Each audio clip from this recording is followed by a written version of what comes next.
Deep in the south of France, there's a cave most people will never see. It's called Chauvet. The entrance collapsed thousands of years ago, sealing everything inside like a time capsule. When explorers found a new way in 1994, they found something that shouldn't have been possible. Paintings. Hundreds of them. Horses, lions, rhinos, bears. Drawn with a skill that looks almost modern. Some of the animals overlap, creating what looks like movement. Almost like early animation. Here's the part that stops scientists cold. These paintings are about 36,000 years old. Some estimates push even older, close to 40,000 years. That means someone crawled deep into pitch-black rock, carrying fire and made art we still can't fully explain, and they didn't paint near the entrance. That's the strange part. You'd think early humans would decorate the walls close to where they lived, where the light was. But the best paintings are found deep inside. Some rooms are nearly 1,000 feet from the entrance. You'd need fire to see. You'd need to crawl through narrow tunnels in total darkness just to reach them. Why go that far? Why hide the art where almost no one would ever see it? That question is the heart of tonight's story. Because Chauvet isn't the only cave like this. Across Europe, in France and Spain, there are dozens of caves with painted chambers buried deep underground. Lascaux, Altamira, El Castillo. Some of these paintings are layered on top of each other, generation after generation, like people kept coming back to the same spot for thousands of years. Not once. Not as a one-time ritual. Again and again across centuries, sometimes across 10,000 years. Think about that for a second.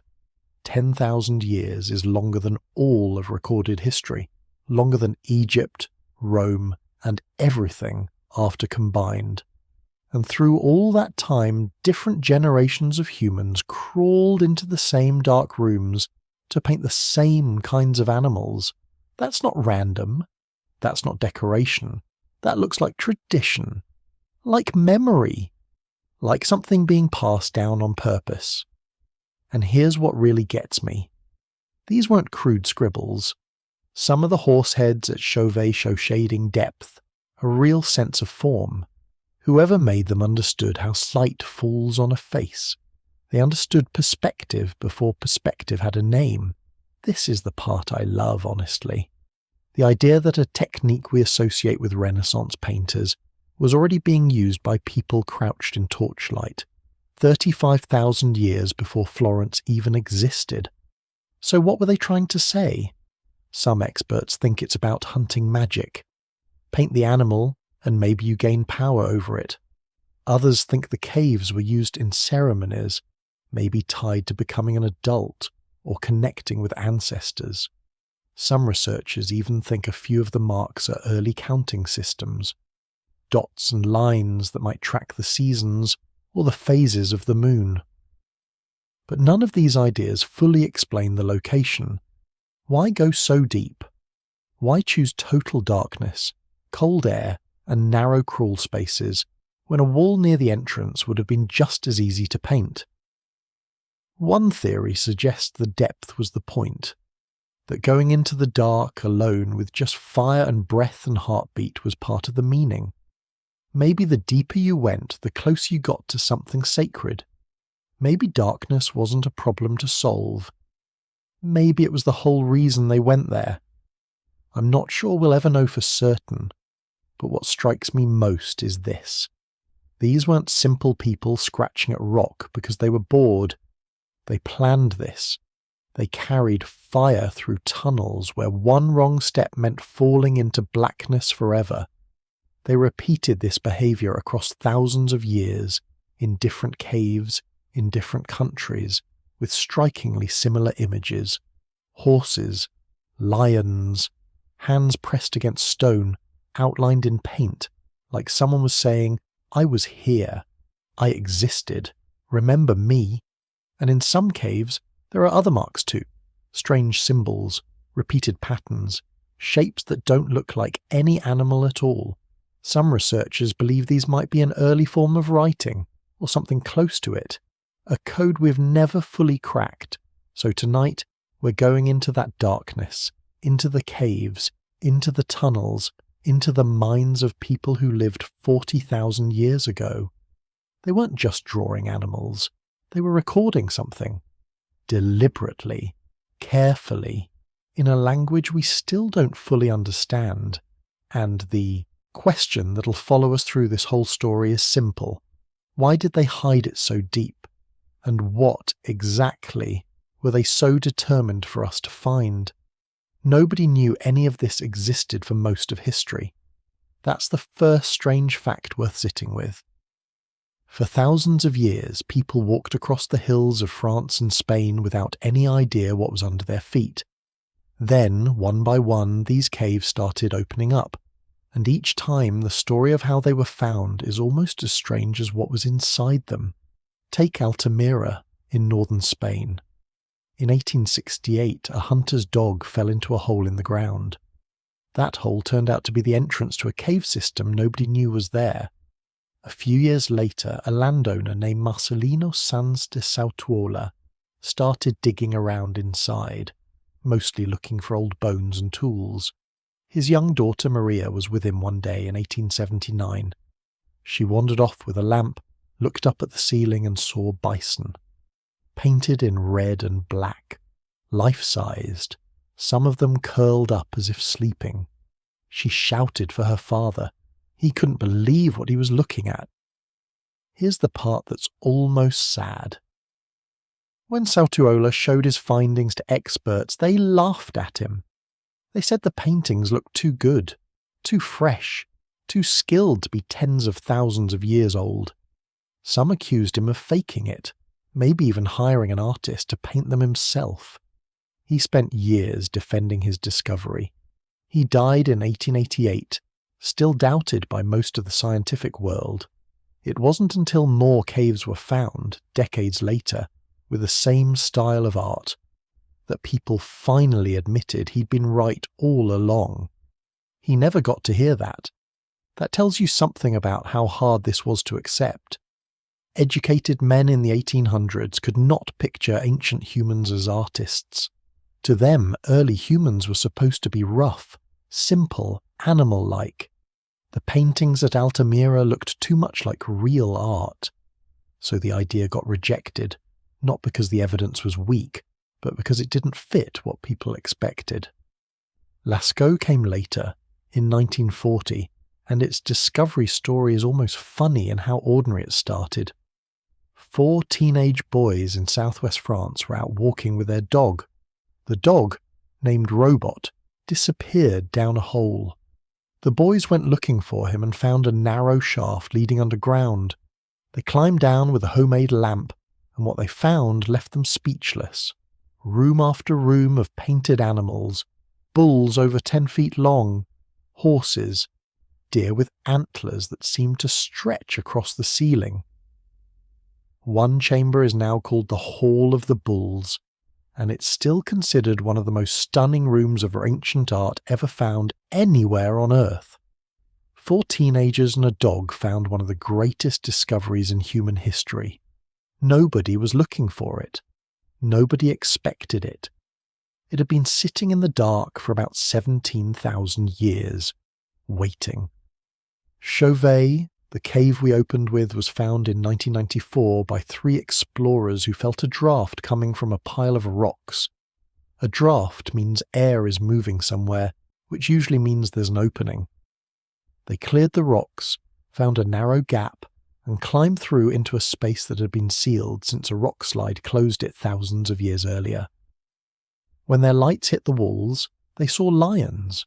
Not just any lions either, dozens of them, painted mid-hunt, moving together like a real pride would. Nobody had ever seen anything like it. And because the entrance had been blocked for so long, the air inside stayed still. No wind, no rain, no animals disturbing anything. It was almost like the cave had been paused in time. Here's what's wild to think about. Each of these discoveries happened by accident. A falling dog, a curious kid with a lamp. A gust of air felt by 3 people crouched near a rock pile. None of this was planned. None of it came from someone with a map saying, "Dig here." It just happened, again and again, almost like the Earth kept deciding it was time to let go of one more secret. So how do scientists know how old these paintings actually are? This is where the real detective work comes in. Archaeologists use something called radiocarbon dating. It sounds complicated, but the idea is simple. Living things absorb a certain kind of carbon while they're alive. Once they die, that carbon slowly breaks down at a steady rate. If you measure how much is left, you can figure out roughly how long ago something died. At Chauvet, some of the paint itself contained charcoal, which came from burnt wood. Scientists tested tiny bits of that charcoal and got dates close to 36,000 years old. Some samples came back even older. That number shocked everyone, because it was almost twice as old as Lascaux, which is around 17,000 years old. 2 caves, both stunning, made nearly 20,000 years apart. Think about that gap. It's longer than the entire span of time from the invention of writing until today. Scientists also study the layers of stone that formed over some of the paintings. Cave walls slowly grow a thin mineral coating over time, like a clear crust building up drop by drop from dripping water. If that coating covers part of a painting, scientists can measure how long the coating took to form. That gives them another way to check the age, separate from the charcoal method. When both methods agree, that's when researchers feel confident about the number. And it's not just the paint being studied. Footprints have been found preserved in the soft clay floors of some caves. Actual footprints left by people who walked through thousands of years ago, never disturbed until modern explorers found them.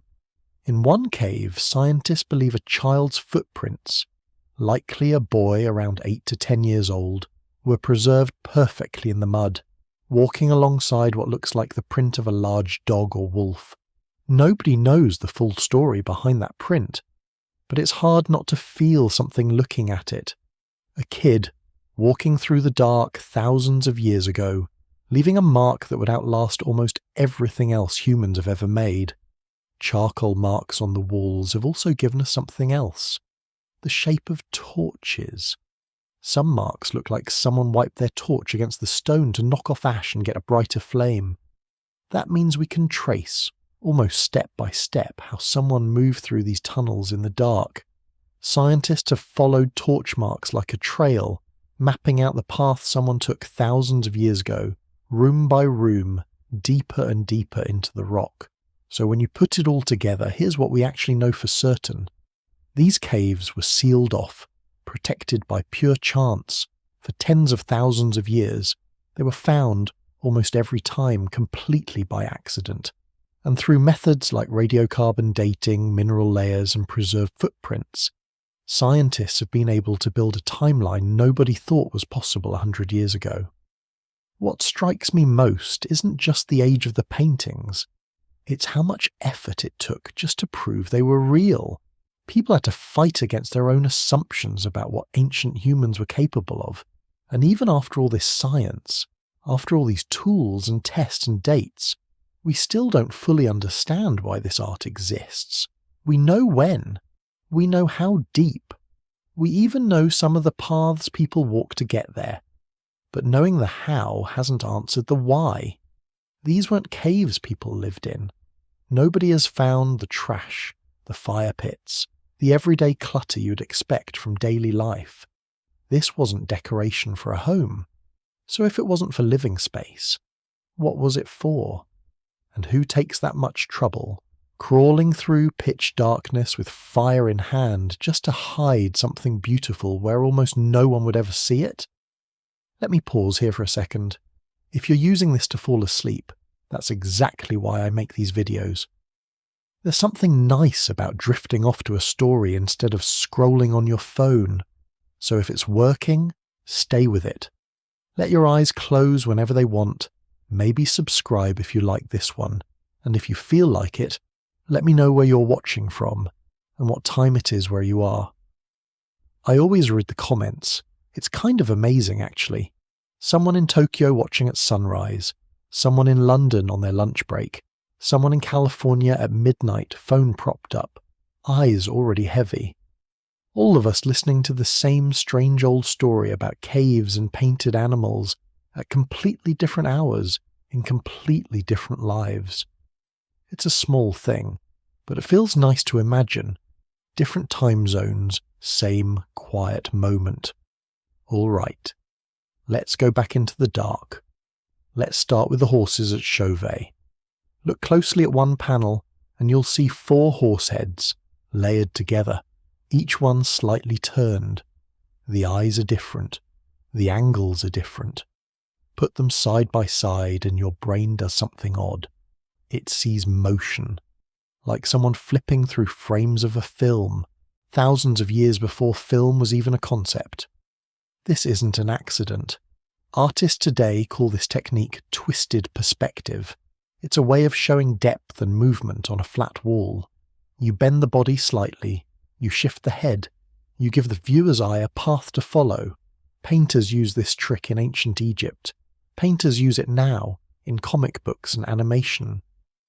But at Chauvet, someone was already doing it, more than 30,000 years before Egypt existed. Let's talk about the lions. There's a panel showing a pride-hunting bison, and the lions are drawn mid-stride, muscles bunched, heads low. One lion's shoulder is shaded darker to show it's turning away from the light source, which in that cave was firelight. That's not a rough sketch. That's someone who understood how light falls on a moving body and knew how to fake it with charcoal and stone. Here's the number that really gets scientists talking. Chauvet has over 400 paintings, not scratches, not stick figures, detailed shaded, carefully placed animals painted across walls that curve and dip and disappear into darkness. Whoever did this used the shape of the rock itself. A bulge in the stone becomes the shoulder of a horse. A crack becomes the line of a mammoth's back. They weren't just painting on the cave, they were painting with it. Now think about the tools they had.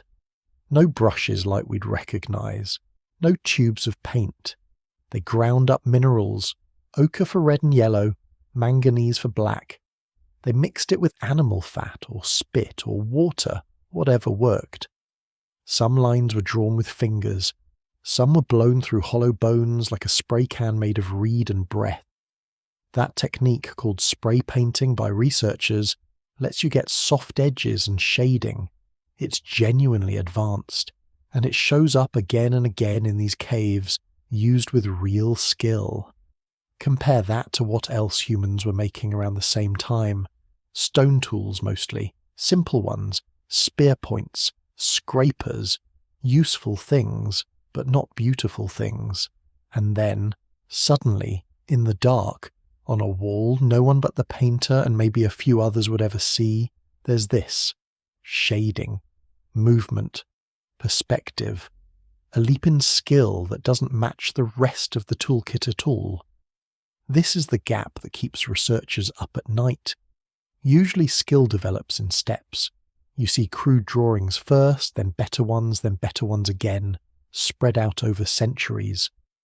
But at Chauvet and at Lascaux and at other caves nearly as old, the skill just shows up, fully formed. There's no long trail of bad horse drawings leading up to the good ones. It's like flipping a switch. One day, stick figures. Next day, shaded lions mid-hunt. Except it wasn't one day. It was tens of thousands of years, and we have almost nothing from before it to explain the jump. Some researchers think this means the skill existed long before the caves, but on materials that didn't survive. Wood, skin, sand, things that rot or burn or blow away. If that's true, these paintings aren't the beginning of art. They're just the oldest surviving proof of something that started long before, somewhere we'll never find. Others think something changed in the brain itself, not the size of it. The wiring, a shift in how humans processed images, planned ahead and passed down knowledge. If that's right, these caves aren't just galleries, they're fossils of a mental leap. Proof that somewhere, in the deep cold of the Ice Age, the human mind rearranged itself. Either way, here's what's strange. The polish of the art doesn't match the roughness of the era. These are people fighting the cold, hunting animals that could kill them, likely losing children young, likely dying young themselves.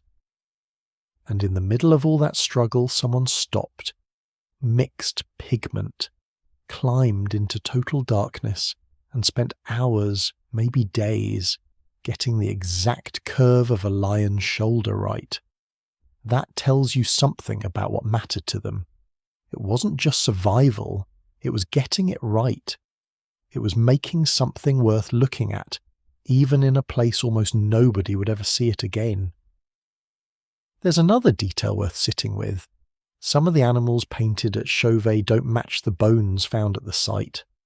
Archaeologists dug through the floor and found remains of reindeer and other animals people were actually eating. But the walls are covered in lions, rhinos, mammoths and bears, dangerous animals, animals people probably weren't hunting for dinner. So why paint what you're not eating? Why spend all that time and skill on creatures that mostly seem terrifying, not tasty? Some researchers think these animals carried meaning beyond food. Power maybe, fear, respect. Maybe these paintings weren't grocery lists. Maybe they were something closer to prayer, or memory, or warning. It's worth noting how consistent the skill is across huge stretches of time. Some paintings in Chauvet were done thousands of years apart from each other, based on the layers of mineral crust built up on top of them, and yet the technique barely shifts. Whatever skill was passed down, it held steady.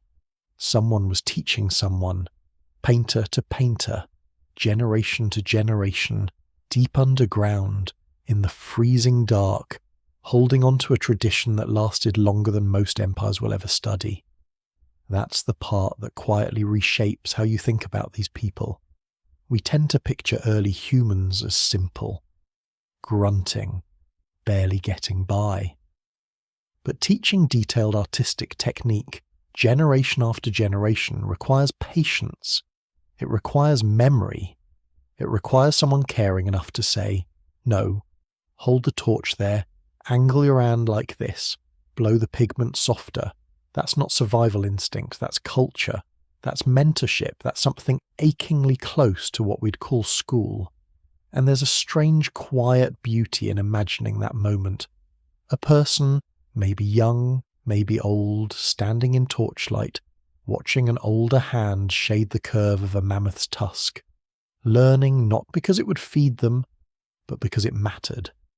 Because getting it right mattered. We don't know their names, we don't know their language, we don't even know for sure what these animals meant to them, but we know they cared enough to make it beautiful, and we know they were good at it. Genuinely, technically good, in ways that still impress artists working today with far better tools. That's the strange gift these caves left behind. Not just pictures of animals, proof that somewhere in the deep cold of the Ice Age, humans were already chasing beauty for its own sake, already teaching each other how to bend a line just right, how to fake the fall of firelight on fur, how to make a wall feel alive. Which brings up the real question underneath all of this. These weren't people living in cities. They weren't writing anything down. They'd barely figured out how to sew clothing to survive the cold. So where did people like that learn to paint like this? In Lascaux, in one of the deepest chambers, there's a shape that has puzzled everyone who studies it. It's a grid.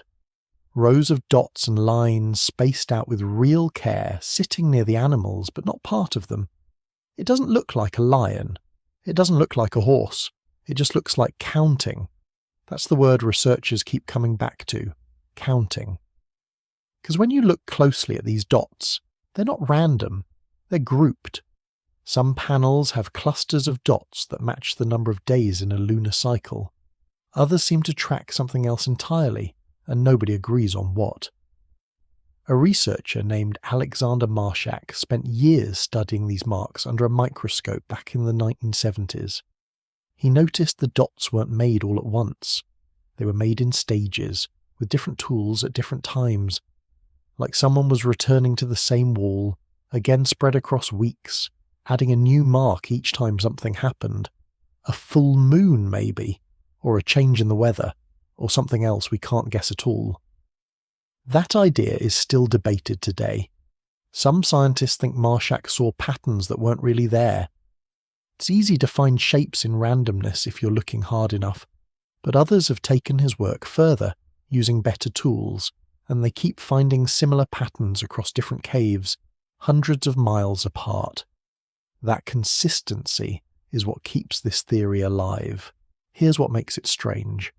If these are calendars, then someone was tracking time before there was any written word for time. No numbers, no calendar as we'd picture it. Just dots, scratched into stone, standing in for days or nights or something else being counted in the dark. Now look at a different kind of mark. Not dots, but shapes.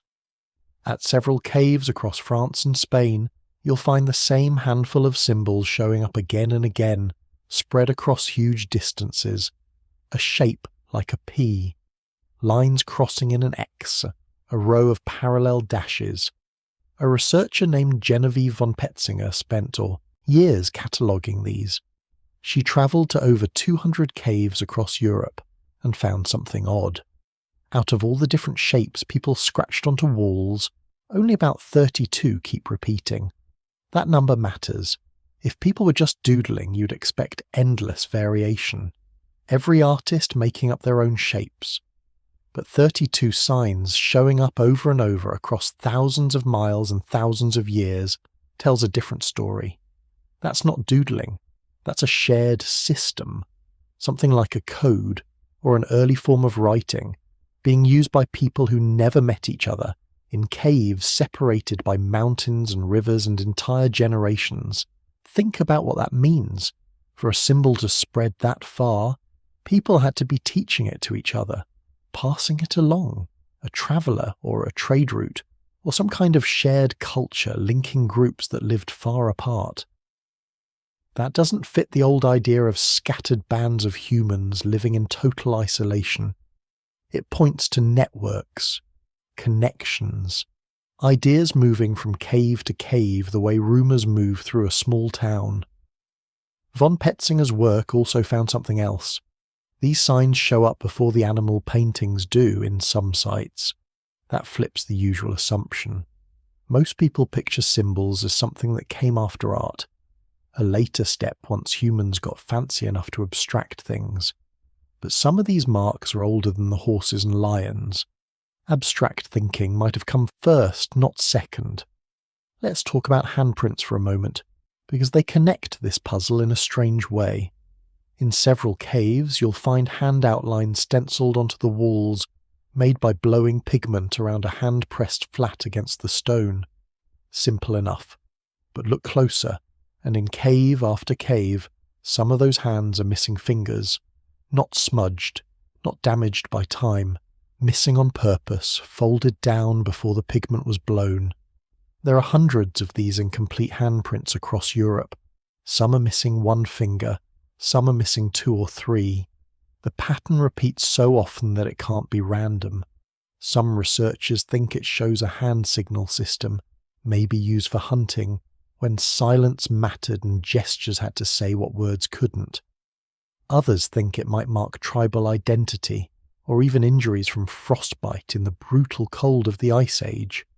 Nobody knows for sure, but the fact that it repeats, cave after cave, hand after hand, means it meant something specific to the people making it. What strikes me most is how much intention is baked into every layer of this. The dots aren't random, the signs aren't random. Even the missing fingers follow a pattern. These weren't people scribbling out of boredom in the dark. They were recording something, systematically, on purpose, in a way that could be read again later by themselves or by someone else. There's a cave in Spain called El Castillo, where researchers found a strange red dot made by blowing pigment through a tube that dates back over 40,000 years. It might be one of the oldest human-made marks ever found in Europe. Just one dot. No animal, no obvious meaning. Just a single red mark on stone, made by someone who is otherwise a complete mystery to us. We don't know their name, their face, or their reason. We just know they were there, and they left a mark that was still visible tens of thousands of years later. That single dot might be nothing. Or it might be the start of everything. The first flicker of an idea that eventually turned into counting, into symbols, into writing, into the words you're hearing right now. Some scientists have tried to connect these signs to star patterns. The theory suggests certain animal panels line up with constellations as they would have appeared in the sky over 15,000 years ago. If that's true, these caves weren't just galleries or calendars. They were maps of the night sky, carried underground and copied in charcoal and ochre. It's a controversial theory, and plenty of researchers push back on it. But the fact that it's even a serious possibility tells you how much complexity is hiding inside these old walls. What's clear, even without agreeing on every theory, is this. These marks were not accidents. They weren't just decorations squeezed in around the animals. They follow patterns. They repeat across huge distances. They show planning, memory, and shared understanding between people who might never have spoken the same words out loud. We think of writing as something that started with the Sumerians, with clay tablets and wedge-shaped symbols about 5,000 years ago. But these dots and signs are tens of thousands of years older than that. They're not writing in the way we'd define it. There's no sentence here, no story you could read start to finish. But there's something, a system, a method, people agreeing somehow on what a shape should mean. And that raises the real question hiding underneath all of this. If these marks carried meaning, if they were symbols and not just scratches, then somebody was recording information in the dark, thousands of years before anyone thought to ask why. The question is what they were trying to record, and whether in some strange way they were trying to pass a message forward, all the way to us. There's a cave in France called Gargas, not as famous as the others. Fewer tourists ever hear about it, but inside, on the walls, there are over 200 stenciled handprints, and almost all of them are missing something. A finger. Sometimes two. Sometimes a whole hand looks folded in half. Picture it for a second. Someone presses their hand flat against cold stone. They hold it there in the dark, maybe with a torch propped nearby, maybe with someone else holding the light for them. Then they take a mouthful of pigment, red or black, mixed from crushed rock and spit and fat, and they blow it around their fingers in short bursts. When they pull their hand away, there's a ghost of it left on the wall, a shadow in negative space, white or bare stone where the hand was, colour everywhere else. That part alone is beautiful. People have been doing versions of this forever. Kids still do it with paint at school, pressing their palm down, watching the shape appear. It feels almost like reaching across time to shake hands with someone. But at Gargas, and in caves scattered across France and Spain, something else is going on. The hands aren't whole. Researchers have counted hundreds of these incomplete prints across dozens of sites. At Gargas alone, out of over 200 hands, less than 10 have all 5 fingers showing. The rest are missing at least 1. Some are missing 3 or 4. Few look like just a thumb and a palm, nothing else. For a long time, people assumed this was damage. Stone erodes. Pigment fades unevenly. Maybe fingers just wore away over the years and nobody thought much more about it. But that explanation doesn't hold up once you look closely. The edges of the missing fingers are clean, sharp even. Not worn down, not crumbled. It looks like the fingers were folded under, on purpose, before the pigment was ever blown onto the wall. The person made a choice. They bent their fingers down, held that shape steady, and let the outline capture exactly what was left. And here's what makes it stranger. The missing fingers aren't random. Certain combinations show up again and again, missing the last two fingers on one hand, missing the middle finger, but not the others. Patterns that repeat across different walls, sometimes across different caves entirely hundreds of miles apart. That repetition is the whole mystery. If people were just messing around, folding fingers however they felt like it, you'd expect total chaos, every hand different, no pattern at all. But instead, researchers keep finding the same handful of shapes over and over, like a small set of symbols, like a sign language built entirely out of hands. A few different explanations have come up over the years. One idea says this shows an early counting or signalling system, maybe tied to hunting. If you've ever seen someone use hand signals to communicate quietly, you already get the logic. You can't shout across a hunting ground and expect the animals to stay put, but you can send a signal with your fingers. 2 down, 3 up, move left, stop, wait. If that's what's happening here, these caves might hold one of the oldest forms of silent communication we've ever found. Not words, not writing, but a shared code, built from the human hand, understood by everyone in the group without a sound. Another theory points somewhere darker. Extreme cold during the Ice Age caused frostbite. Frostbite can damage fingers permanently, sometimes badly enough that they curl inward or stop working right. Under this idea, the missing fingers aren't symbols at all. They're just an honest record. This is what happened to real hands, belonging to real people, living through brutal winters with no modern medicine to help them. It's possible some of the prints show real injuries while others show deliberate folding for meaning. Both things could be true at once, layered together on the same wall, made by different people across different years.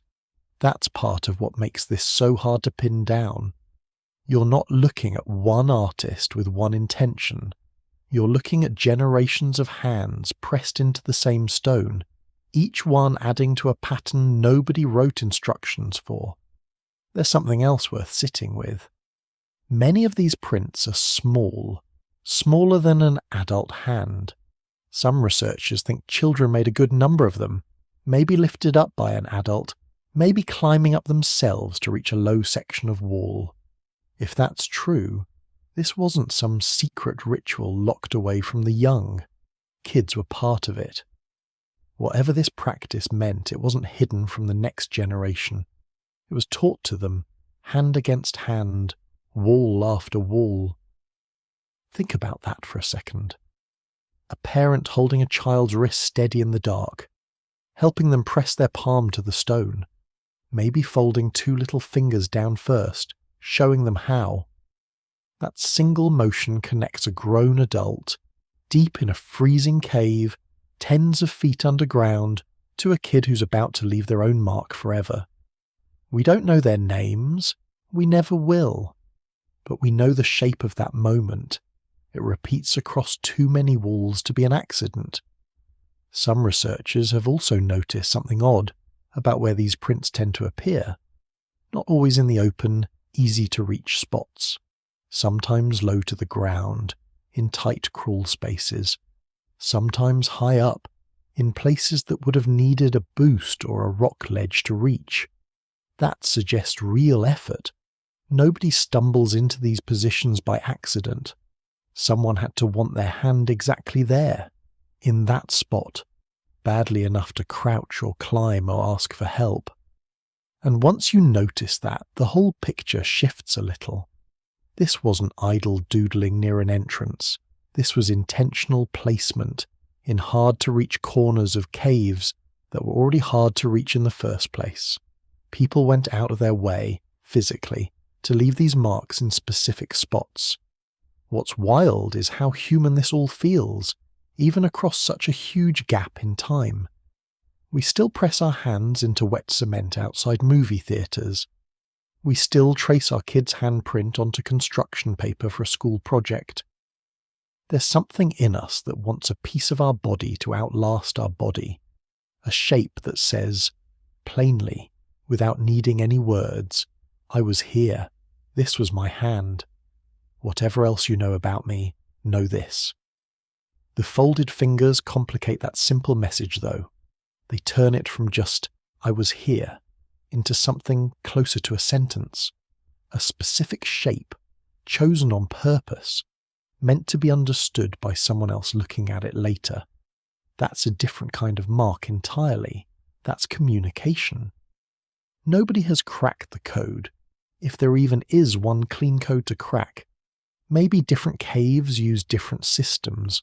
Maybe some hands are messages and others are simple marks of presence, mixed together on the same wall without any way for us to sort out which is which now. But here's what stays with me. Whether it was a hunting signal, a record of injury, a ritual passed down through families, or something we haven't even guessed yet, someone chose that shape on purpose. They held their hand steady. They made a decision about what to leave behind. Signs on cave walls can feel abstract. Dots and grids can feel like counting, distant and mathematical. But a hand is different. A hand is the most personal mark a person can leave. It's not a symbol standing in for a person. It basically is the person, or the closest thing stone can hold on to. And across France, across Spain, across gaps of hundreds of miles and thousands of years between one cave and the next, people kept doing the same basic thing. Pressing skin to rock, blowing colour around their fingers, choosing again and again which parts of the hand to hide and which to show. The same impulse, the same gesture, showing up all over the world in places these people could never have visited, among groups who never once met each other. Which leaves one real question sitting there in the dark, waiting. What made humans everywhere need to say this? The first big theory sounds simple on the surface. Hunting magic. The idea goes like this. If you paint a bison, maybe you gain some kind of power over real bison. Paint it wounded, paint it falling, and maybe the hunt itself goes easier the next morning. This theory is old, really old, as far as modern ideas go. A French priest named Henri Breuil pushed it hard back in the early 1900s. He spent years crawling through caves with candles and sketchbooks, copying what he saw onto paper. He believed the painters were doing something close to a spell. Paint the kill before it happens. Practice death on the wall so death goes smoother out in the real world. For a long time, this idea made total sense to people. It fit with what little we knew about hunter-gatherer groups still living that way in the 1900s. Some of those groups did have rituals tied to hunting. Some believed drawing an animal, or dancing as one, could shift luck in your favour. So archaeologists looked at 20,000-year-old bison and thought, sure, this tracks. Same idea, just much older. But here's where it gets messy. Once researchers started counting which animals actually show up on these walls, the numbers didn't match what people were eating. At many sites, reindeer bones fill the trash heaps. Reindeer was dinner night after night. But reindeer barely shows up on the walls. Instead, you get horses, you get bison, you get lions and rhinos, animals that show up far less in the food scraps, but dominate the art. If this was hunting magic, wouldn't you paint what you're actually trying to catch? Wouldn't the walls match the bones? That mismatch is the first real crack in the theory. It doesn't destroy it completely, but it does complicate the simple version. Maybe people weren't painting their next meal. Maybe they were painting animals that mattered for other reasons. Power, danger, fear, respect. A lion isn't dinner. A lion is something that could kill you first. So the theory shifted a little over time. Some researchers now argue it wasn't hunting magic exactly. It was something closer to control over danger itself. Paint the lion, tame the fear of the lion, paint the rhino, and maybe you're not asking for a kill. Maybe you're asking to survive an encounter with something that could crush you. That's a small shift, but it changes the whole feeling of these caves. Less like a hunting checklist, more like a place to face fear before facing it for real outside, in the cold. Now here's the second big theory, and it points somewhere completely different. Not hunting, not food, not even fear, really. This one says the caves were about trance, about altered states of mind, about shamans. The word shaman gets used loosely these days, so let's be clear about what researchers mean here. A shaman, in this context, is someone believed to travel between the world of the living and some other world, usually through trance, dance, chanting, or drugs. Someone who acts as a go-between, a guide, a translator for whatever's on the other side. Two researchers, David Lewis Williams and Jean Klotz, built a lot of the modern version of this theory. They looked closely at where certain images appear inside these caves, not near the entrances, where light reaches. Deep inside, in tight, narrow passages where a person would need to crawl on their belly through total blackness just to see anything at all. Why would you paint somewhere nobody could easily visit? Somewhere you'd need a torch, a guide, and real physical effort just to reach. Lewis Williams argued this deep placement wasn't random. He compared these caves to what neuroscience tells us about trance states. When the brain enters certain altered states, whether through rhythmic drumming, sensory deprivation, fasting, or plants, people report strange shapes, grids, zigzags, tunnels of light, spirals. These are called entoptic patterns, and here's the simple version. Your brain sometimes makes these shapes on its own, from the inside, with no image in front of your eyes at all. Now look back at those strange marks in the deep chambers, the dots, the grids, the lines that don't look like any animal at all. Under this theory, those aren't calendars or counting systems. They're records of what someone saw during a trance, a shaman's report from the other side carved into stone the moment they came back. And the deep, hard-to-reach locations start making more sense too. Total darkness, total silence except your own breathing. No food for hours before the climb down. A single flickering torch. That's close to sensory deprivation, which is one known way brains slip into altered states, even without any drug at all. Under this theory, the animals themselves become something else too. Not prey, not fear. Spirit guides, beings encountered during the crossing between worlds, the half-human, half-animal figures found in a few caves, like the so-called sorcerer at Trois Frères with its antlers and human legs, fit neatly into this picture. Maybe that's not a costume, maybe that's a shaman, caught mid-transformation, painted the way it felt from inside the trance rather than the way it looked from outside. It's a compelling idea. But it comes with a real problem. You can't test it. There's no way to hook a 30,000-year-old brain up to a scanner.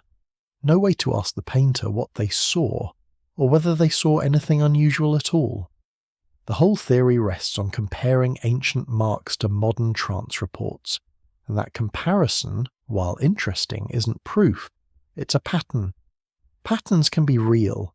Patterns can also be things we want to see. That's the trouble with both of these big theories, honestly. Hunting magic and shaman trance both explain some of what's on the walls. Neither explains all of it. The animal mismatch weakens hunting magic. The total lack of hard proof weakens the trance idea, and plenty of researchers today think both theories only capture pieces of something much bigger. Maybe hunting magic explains one wall. Maybe trance explains another. Maybe a third wall has nothing to do with either one. What's interesting is how much these two theories disagree about who these people even were. Hunting magic paints a picture of practical people. Farmers before farming. Planners. People trying to control outcomes through careful ritual, the same way you might practice a speech before giving it. Shaman theory paints something stranger. Mystics. People slipping between worlds in total darkness, chasing visions nobody else could see, then dragging those visions back up into daylight to share with everyone else. Both pictures can't be fully true at once, or maybe they can, layered together, changing cave by cave, generation by generation. That's the frustrating and beautiful part of this whole mystery. These people left us thousands of images and almost zero explanation. No captions, no diary entries, just the marks themselves, and our best guesses running in circles around them. And these two theories, hunting magic and trance vision, are really just the opening act. There are other ideas floating around too, some stranger, some far more practical than either of these. Ideas involving sound, memory, teaching, even star maps hidden inside animal shapes. We're not close to finished with this mystery, not even close. Magic and visions are one kind of answer, but maybe some of this art was simply useful, a way to hold knowledge. Let's look at another set of ideas. The teaching or territory theories. These put the caves and their art into a different light. Less about the other world, more about this one. Less about mystery, more about memory and survival. Imagine you're living back then. No books, no maps, no written language at all. Everything you need to know. Where to find water, which animals are dangerous, how to hunt, when to move. Has to be remembered. Passed on face to face. Taught, not read. What if the caves were classrooms, or meeting places, or giant echoing notebooks where people left reminders for themselves and each other? That's the heart of the teaching theory. It says, maybe people use these images to teach the next generation, not just how to hunt, but how to live. Let's break it down. Picture a group of young people gathered deep inside a cave. It's cold, but safe from the wind. The walls glow orange from fat-burning lamps. An older person points to a bison drawn in sharp lines. Maybe they say, "Here's how it stands when it's calm. Here's how it moves before it charges. Look at the horn. Look at the hooves. If you see it like this, run. If you see it like that, it's safe to get closer." You can almost hear the voices echoing off the stone. Maybe there's a story behind each animal. Maybe the marks on the wall are memory aids. The same way some teachers today use pictures and diagrams, these artists might have used the cave as a giant teaching tool. There's some good evidence for this idea. In Chauvet, for example, you'll see animals drawn with surprising accuracy. The painters got details right. How a lion's shoulder moves, how a horse's muscles shift when it runs. That's not easy to do from memory. They studied these animals up close. They watched, they remembered, then they taught through pictures. Some researchers point out that certain animals are shown together, as if telling a story. A line of horses all running in the same direction, a pack of lions hunting. Scenes that look almost like comic strips, one step after another. Maybe these aren't just random art.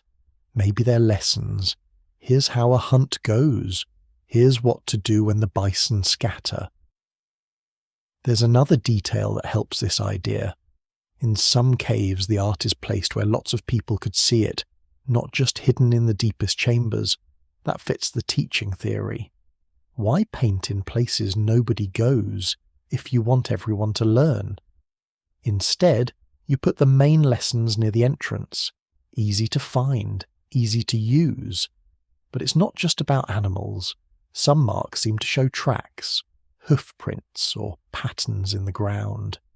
Maybe those are clues about following prey, or about migration routes, or which way to go in spring and fall. And then there are the handprints. Maybe those aren't just self-portraits. Maybe they're signatures or proof. I was here. I learned this. I added my mark. Or maybe they're a way to count how many people made it through a tough season, or a sign of belonging to a group. It's a practical way of thinking. The caves become a kind of school. The art becomes a memory tool. Nothing mystical, just information, passed down in the only way they had. Now, this idea has its own problems. Not every animal on the walls would be useful for survival lessons. Some, like lions and rhinos, were rarely hunted. Some weren't seen very often at all. Plus, the detail and care in the art sometimes goes far beyond what you'd need just to teach basic skills. If it's just a lesson, why bother with shading, or careful lines, or showing movement? But still, it's possible that the cave served many purposes at once. Maybe some images were for teaching, others were for something else entirely. Let's take another angle. Territory. It's a different kind of memory. Not teaching skills, but claiming space. Imagine you're part of a group moving across a big landscape. You spend months or years in one area, then move on. Other groups do the same. There are no fences, no written signs. How do you say, "This is our place"? How do you leave a mark that lasts? One answer is to leave signs on the land itself. Caves are perfect for this. They don't wash away in the rain. They're hard to miss if you know where to look, and painting on the walls is a way of saying, "We were here.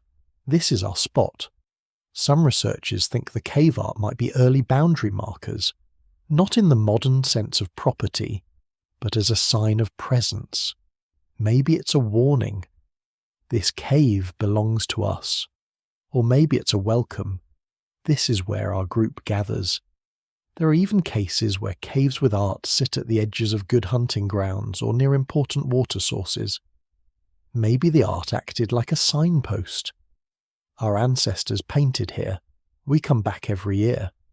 Or maybe it's a way to claim the right to use the land, not just for one group, but for many generations. It's not just guesswork. In some places, the same caves get reused over thousands of years. Layers of paintings build up. Old images get covered over by new ones.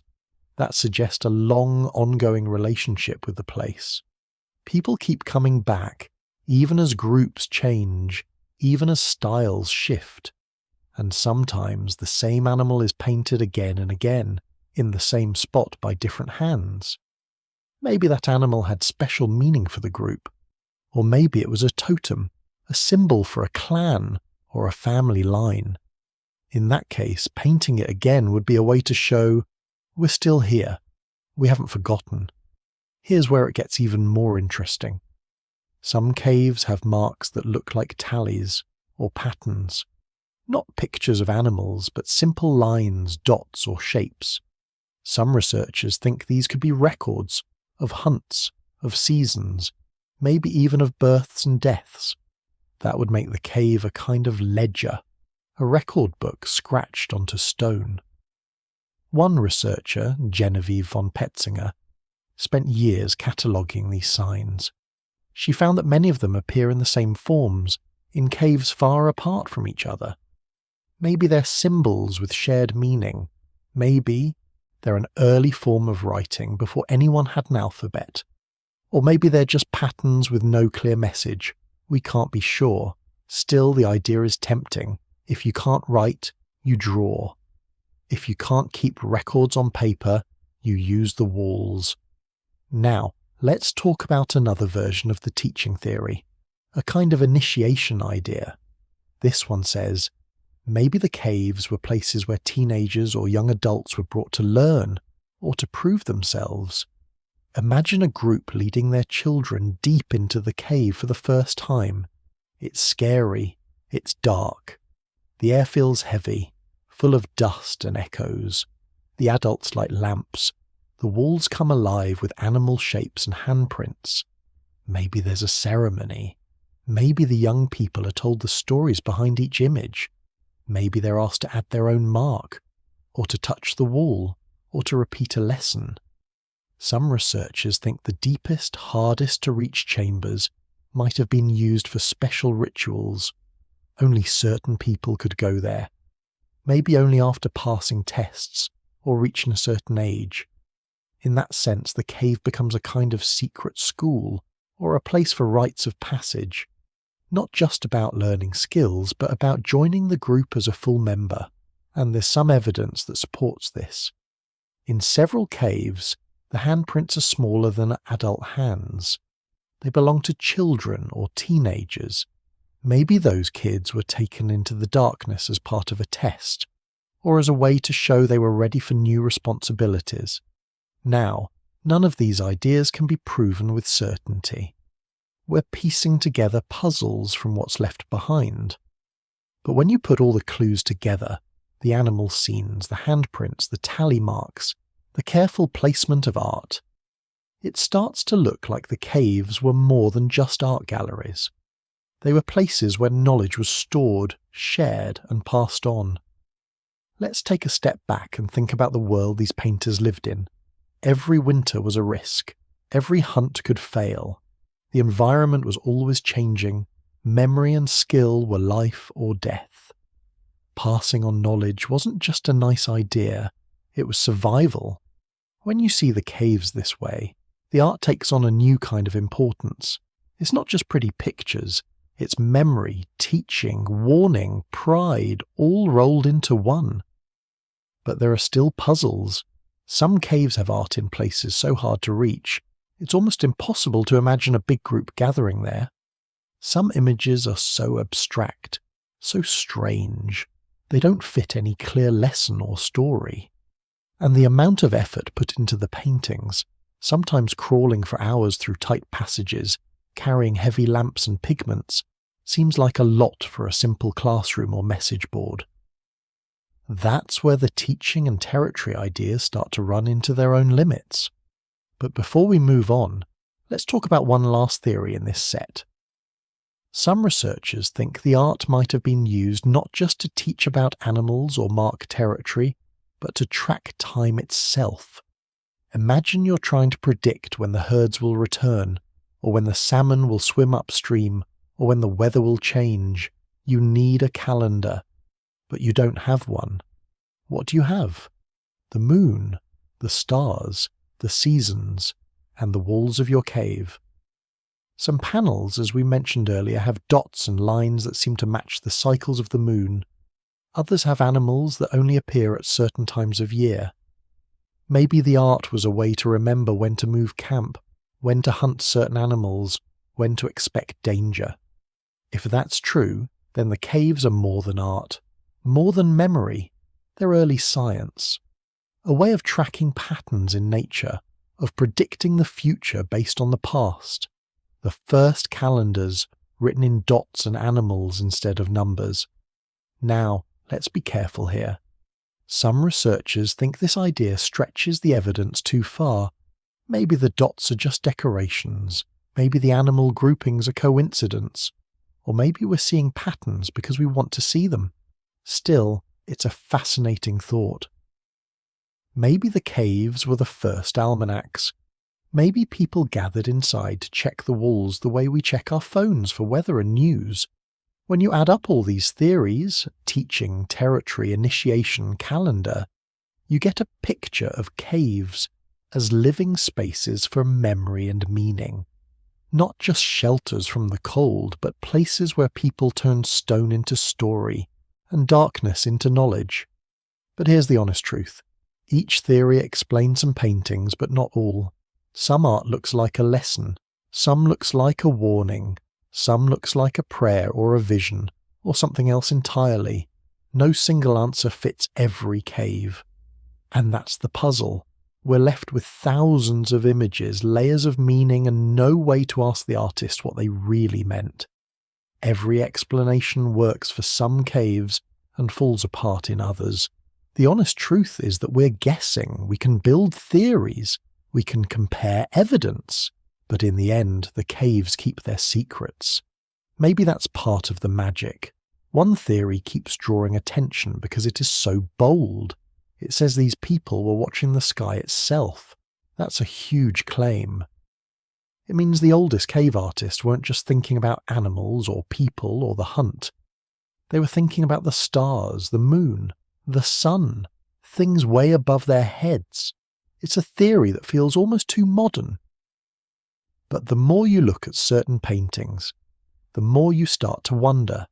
Let's break it down. Why would anyone think these ancient artists cared about the sky? After all, nothing on the walls looks like a star map. You don't see constellations drawn out like in a textbook. There are no planets, no suns with rays, no clear moons. So where does this idea even come from? It starts with the dots. Not just random ones, but patterns, lines, clusters, shapes that don't fit with the animals. Some dots are grouped in ways that match the number of days in a month, or the months in a year. That gets people thinking. Maybe these aren't just decorations, maybe they're records. Then there's the timing. Imagine you're living 20,000 years ago. You don't have a calendar, you don't have clocks or watches, but your survival depends on timing, when to hunt, when to move, when to gather food or find shelter. The only way to track time is by watching the cycles of nature. The moon grows and shrinks, the stars shift across the sky, the sun rises and sets a little differently each day. Maybe the art on the walls is a way to remember these patterns. Here's the first big clue. In a cave called Lascaux, there's a panel that shows an aurochs, a kind of wild bull. Above its shoulder, there's a group of dots. Some people say this matches a star cluster called the Pleiades, which is a small group of stars you can see in the night sky even today. The Pleiades are sometimes called the Seven Sisters. They're easy to spot in winter, and they've been important to many cultures. Now, nobody painted a perfect map of the stars, but the arrangement of these dots and their position above the animal makes some researchers wonder. Were the cave artists trying to show not just the animal, but the time of year when the animal was important? For example, when the Pleiades rise in the sky, that's when certain animals appear or migrate. Maybe the dots mean, this is when the herds are here, this is when you hunt. It's a tricky idea to prove. Maybe the dots are just dots, but it keeps popping up. In several caves you'll find animal figures with lines or dots above, below or beside them. Sometimes these match the patterns of stars or the cycles of the moon. In one cave there's a bison with a group of marks that could line up with the phases of the moon, counting the days from new moon to full. Let's talk about the moon for a moment. If you've ever watched it night after night, you'll see how it changes shape. New moon, crescent, half, full. Then it fades again. The full cycle takes about 29 or 30 days. Some panels in caves have sets of 29 dots, or 13 marks in a spiral. That matches the amount of full moons in a year. It's not a perfect calendar, but it's close. There was a researcher named Alexander Marshak who spent years looking at these marks under a microscope. He noticed that the dots were often made in layers over time, like someone was returning to the same spot, adding a dot each day or each phase. That's not what you'd do if you were just decorating. It looks more like someone keeping track of something. But here's where things get really interesting. In some caves, animal pictures and dot patterns line up with things we know about the seasons. For example, salmon only show up in certain rivers at certain times. Some cave art shows salmon with marks that seem to indicate when they arrived. Same thing with birds. Certain species only appear during migration. If you want to be in the right place at the right time, you need a way to remember when these things happen. Let's take a closer look at another cave, El Castillo in Spain. On one wall, there's a series of red discs. They're arranged in a row. At first, you might think they're just pretty to look at. But some people have noticed that the number and spacing of the dots match lunar cycles. They might even be a kind of calendar, showing when certain events happen in the year. Of course, not everyone agrees with this. Some experts say we're seeing patterns where there aren't any. Humans are good at making connections, even if they're not real. Maybe the dots are just marks with no deeper meaning. But it's hard to ignore how often they show up near animals that are tied to the seasons. Now, let's talk about constellations for a second. Today, we look up and see pictures in the stars, shapes that humans invented. The Big Dipper, Orion, the Pleiades. Most of these names come from cultures thousands of years younger than the cave painters. But some researchers argue that certain animal shapes in cave art match groups of stars.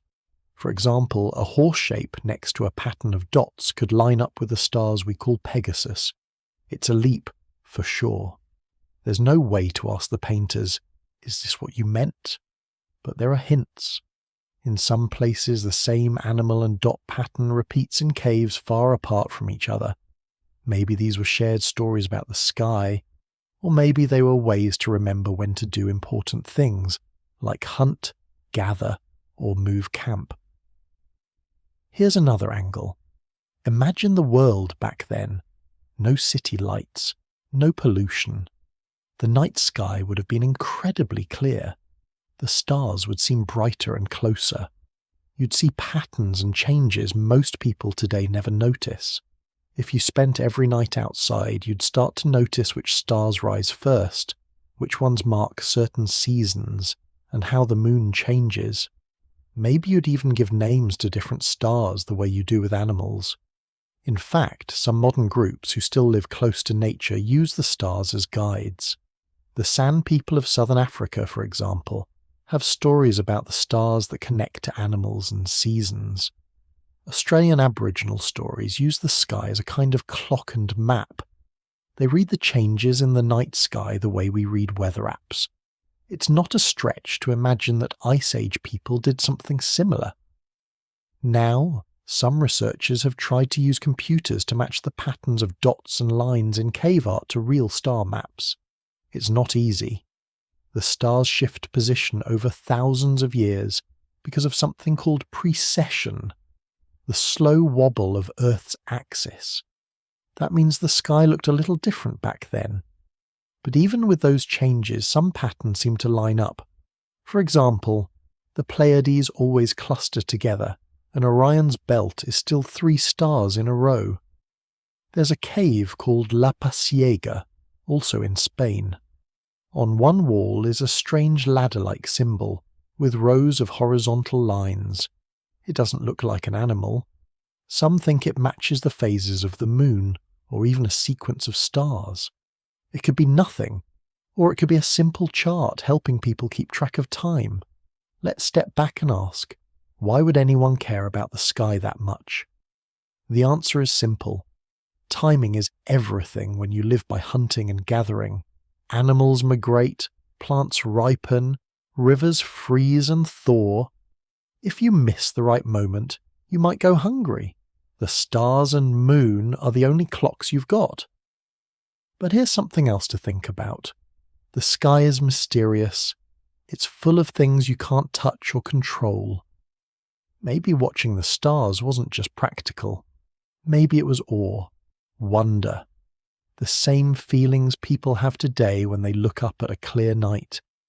Some of the most famous cave paintings are found deep underground, in places where you can't see the sky at all. That's strange, right? Why would people who cared about the stars go underground to paint? One idea is that they brought the sky with them, turning the cave ceiling into a night sky made of dots and animals. Some chambers are shaped like domes. When you sit inside, it feels like you're under a planetarium. Maybe the artist wanted to recreate the feeling of being outside at night, even while hidden from the weather and danger. In a way, it's like a memory, a way to hold on to the sky, even when you're deep inside the earth. Maybe that made the cave a special place, a link between the world above and the safety below. Let's talk about another clue. the way the art lines up with real events in the natural world. In some cases, the animals shown in the paintings only appear in that part of Europe during certain months. For example, reindeer only pass through at specific times. Bison and horses migrate too. If you match the animals to their seasons, you start to see a pattern. Maybe the cave art is a record of the year, a way to plan ahead. There's also the idea of warning. If you know a certain season brings danger, like lions moving through, or floods, or cold snaps, you'd want to remember. The sky can help with that. Certain stars or phases of the moon might tell you when trouble is coming. Maybe the art is a way to warn others.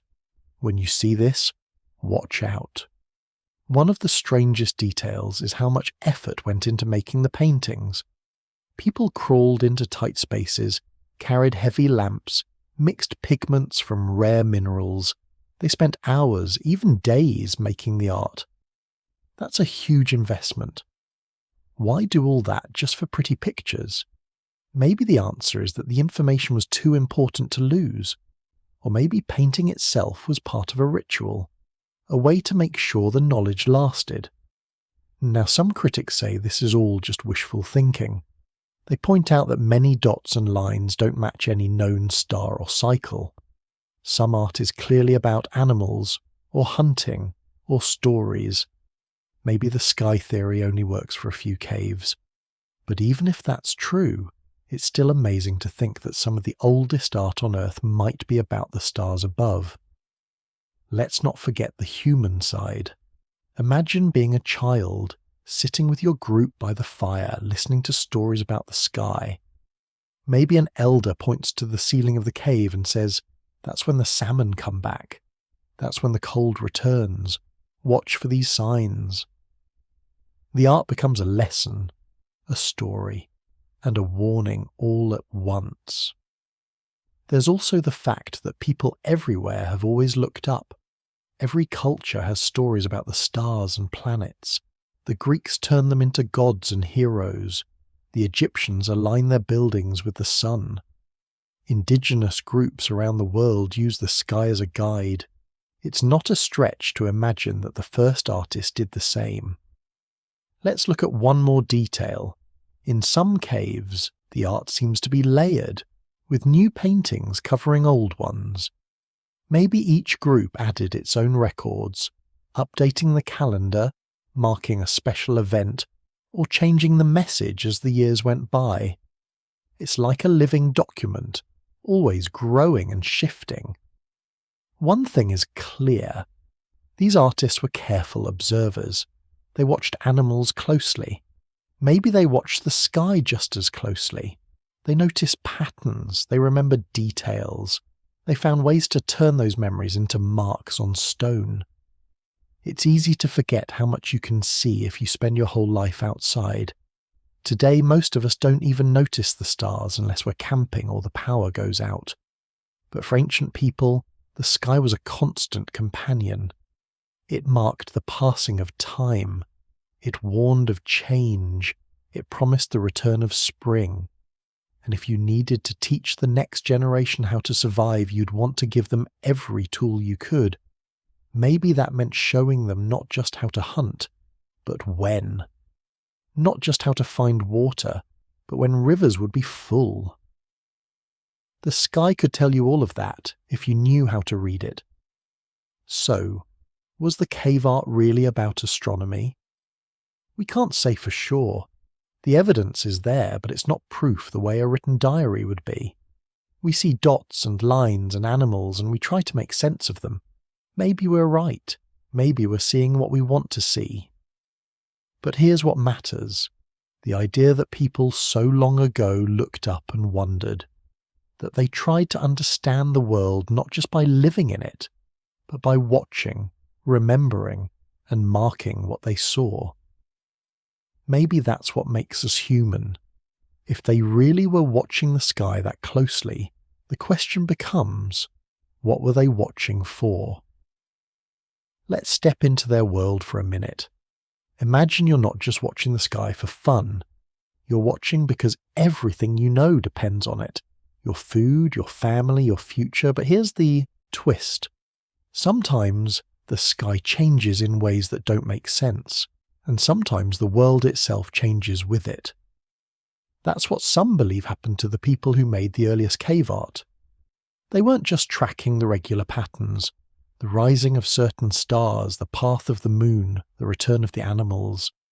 They also witnessed things that broke those patterns, strange events, disasters, moments so big, so scary, that they had to be remembered.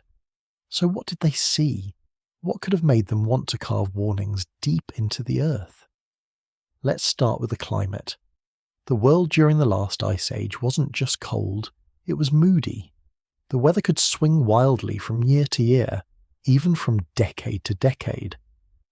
Imagine ice sheets reaching down from the north, covering huge parts of Europe. Sometimes the cold would back off for a few years and things would warm up. Then the chill would come roaring back. Now and then something even bigger happened. Imagine a winter that never ends, or a sudden freeze that kills off plants and animals for miles. Those kinds of changes are burned into memory. For people living close to the land, they're more than stories. They're warnings. Archaeologists digging in old lake beds and mud layers found strange things. Layers of ash, for example. Sudden drops in pollen, meaning plants died off all at once. Even bones of animals that disappeared right after one of these cold snaps. It paints a picture of a world that could turn on you fast. There are even older stories, written in ice. Scientists drill deep into glaciers and pull up long cylinders of ice, called ice cores. Each layer is like a page in a diary. Some layers are packed with tiny bits of dust or ash, carried by the wind from volcanoes far away. Sometimes you see a sudden spike in certain chemicals, showing that something big happened. Maybe a volcano exploded, or a comet hit the Earth. Either way, the sun would have been hidden for weeks or months. The air would go cold, crops would fail, animals would vanish. Imagine being there. You're used to the normal rhythm of the seasons. Then one year, the sky turns red at sunset, or dark in the middle of the day. The stars look strange. The moon is covered in haze. The animals you hunt don't return. You don't know why. You just know that something has gone wrong. If you survived, you'd want the next generation to remember. Don't forget what happened. Watch for the signs. Maybe that's why the art is so deep in the caves, hidden from weather and sunlight. Maybe the walls were the safest place to leave a message that would last. Let's talk about animals for a minute. Some of the creatures painted on cave walls are ordinary, horses, deer, bison, but some are not. There are animals that look twisted or mixed together from two types. Some look like they're wounded or sick. In a few places you see animals falling or even upside down. Why paint them this way? Some think these are not just pictures of what people hunted. They're records of things going wrong in nature. Maybe there was a disease that swept through the herds, or a winter so harsh the animals died in droves. Maybe people saw things dying off for reasons they couldn't explain. We know from modern science that there were big extinctions during this period. In Europe, whole species vanished. Giant deer, cave lions, woolly rhinos. In North America, mammoths and saber-toothed cats disappeared. The climate was changing fast, but there may have been other reasons too. Maybe humans hunted some of these animals. Maybe new diseases showed up. Maybe a mix of everything.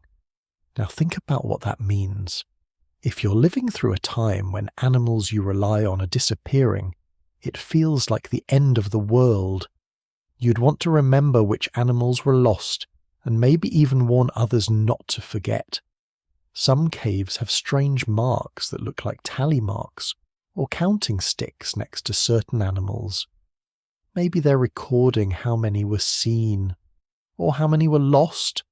Or the last time one was spotted before it was gone forever? Let's zoom out for a second. There's another layer here, the ground itself. In some places the earth shook. Big earthquakes, landslides, huge floods. Today we know these are natural disasters. Back then, they would have seemed like the world itself was angry. Evidence for these disasters is written in the rocks. Deep cracks in cave floors, sudden walls of mud and stone that block cave entrances, layers of thick silt covering old paintings. In some cases, art was made and then covered by mud from a big flood, only to be discovered thousands of years later. For the people who lived through it, these events would have been terrifying. There are even places where the art changes after a disaster. Before the flood, you see one style. After the flood, a new style appears, as if a new group came in, or the survivors needed to start over.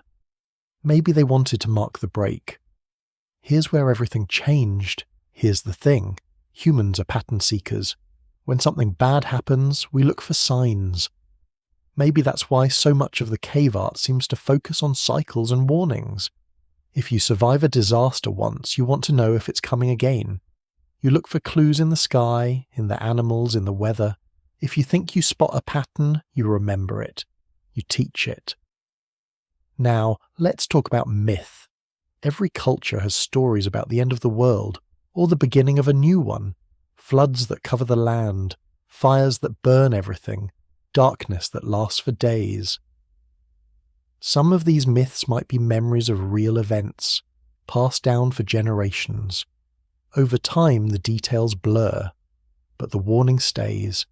For the cave painters, maybe the art was more than just memory. Maybe it was a way to shape the future. If you do this, maybe the disaster won't return. That's the heart of ritual. You paint the animal or the sky or the warning. You do it the same way every time. It's not just art, it's hope. There's another detail that stands out. In some caves, people painted over old images again and again, layers on top of layers. Sometimes the oldest art is hidden under thick coats of new paint. Maybe the old stories didn't work anymore. Maybe people needed a new warning or a new hope. Let's look at a specific example. Chauvet Cave in France. This cave is famous for its powerful animal art, lions, rhinoceroses, mammoths. But hidden among the animals are odd shapes, spirals, zigzag lines, dots that look like they're counting something. Some researchers think these marks are about more than art. They might be messages about the past, records of disasters, or signs to watch for. In Chauvet, there's evidence of big floods, thick mud on the floor, watermarks on the walls. Some paintings are covered by mud, but others were made after the floods higher up. It looks like people came back even after disaster to make new art, maybe to remember, maybe to warn. There's also the question of light. Deep inside a cave, it's so dark you can't see your own hand. To paint, you need fire. People used lamps made from hollowed-out stones, filled with animal fat. Sometimes they brought bundles of burning sticks. The smoke blackened the roof. The flicker of the flames made the animals seem to move on the wall. But fire is dangerous. If you're painting deep underground, you risk getting lost or running out of air. Why do it? Maybe because the message had to last. A painting in the open would wash away. But deep in the cave, it might survive forever. Some think the darkness itself mattered. Maybe you had to face the deep earth to face the memory of disaster. To warn others, you had to go where it was hardest to reach. That gave the warning more power. Let's shift to another idea. Comets and things falling from the sky. In some ancient stories, disasters come from above. Fire, stones, floods. Even today, scientists wonder if some of the biggest changes in ancient times were caused by impacts from space. There's a theory called the Younger Dryas impact hypothesis. It says that about 12,800 years ago a comet or asteroid hit the Earth. This would have thrown dust into the sky, blocking the sun and causing a sudden deep freeze. The world got colder almost overnight. Plants died. Animals died. People struggled to survive. There's no picture of a comet in the caves, but some strange symbols might be memories of something falling from the sky. Starbursts, lines coming down. It's hard to say for sure, but if people saw fire or stones drop from above, you can bet they'd remember, and maybe they'd warn others too. Now, let's talk about the way people reacted to change. Sometimes you see art that looks hopeful. Animals running, herds together, life as it should be. But other times the art is broken, twisted, or hidden. Maybe that's a sign of fear, or maybe it's a way to say, this is what we lost. In some caves the artists used red ochre, a deep, rusty colour made from iron-rich clay. Red is the colour of blood, of life, of danger. Maybe it was used to show something important, or to mark a warning. In other places, black paint is used to make big, heavy lines, almost like bars or boundaries. Maybe those were meant to keep something away, or to keep the memory locked inside. Here's something else to notice. The handprints. Some are clear, some are missing fingers. Some look like they were made by people pressing paint with a stick, or blowing it from their mouths. Maybe the missing fingers are a code, a message only certain people understood. Or maybe they mark a loss, a warning, or a ritual about survival. Let's not forget the children. There are small handprints too. Sometimes they're mixed in with the adults. That tells us these memories, and maybe these warnings were passed to the young. It wasn't just about survival now. It was about survival forever. Now, picture living through one of these disasters. The world you know is gone. The animals you counted on are missing. The sky is strange. The cold won't leave. Maybe you think it's never coming back. How do you deal with that? Some people make stories. Others make marks. Deep, bold, impossible to miss. Maybe the act of painting was a way to deal with fear. If you put the warning on the wall, maybe it's less scary. Maybe you can control it, or at least you can remember it. There's one more thing. Sometimes the warnings are not about disasters. Sometimes they're about hope. The world changed, but we survived. Remember how we did it. That's a different kind of message, but just as important. It's a reminder that even when everything falls apart, there's a way forward. So when you look at these ancient paintings, remember, they're not just art. They're memories of a world that shifted in ways we can barely imagine. They're warnings about things we might face again. They're proof that even in the darkest times, humans found ways to hold on.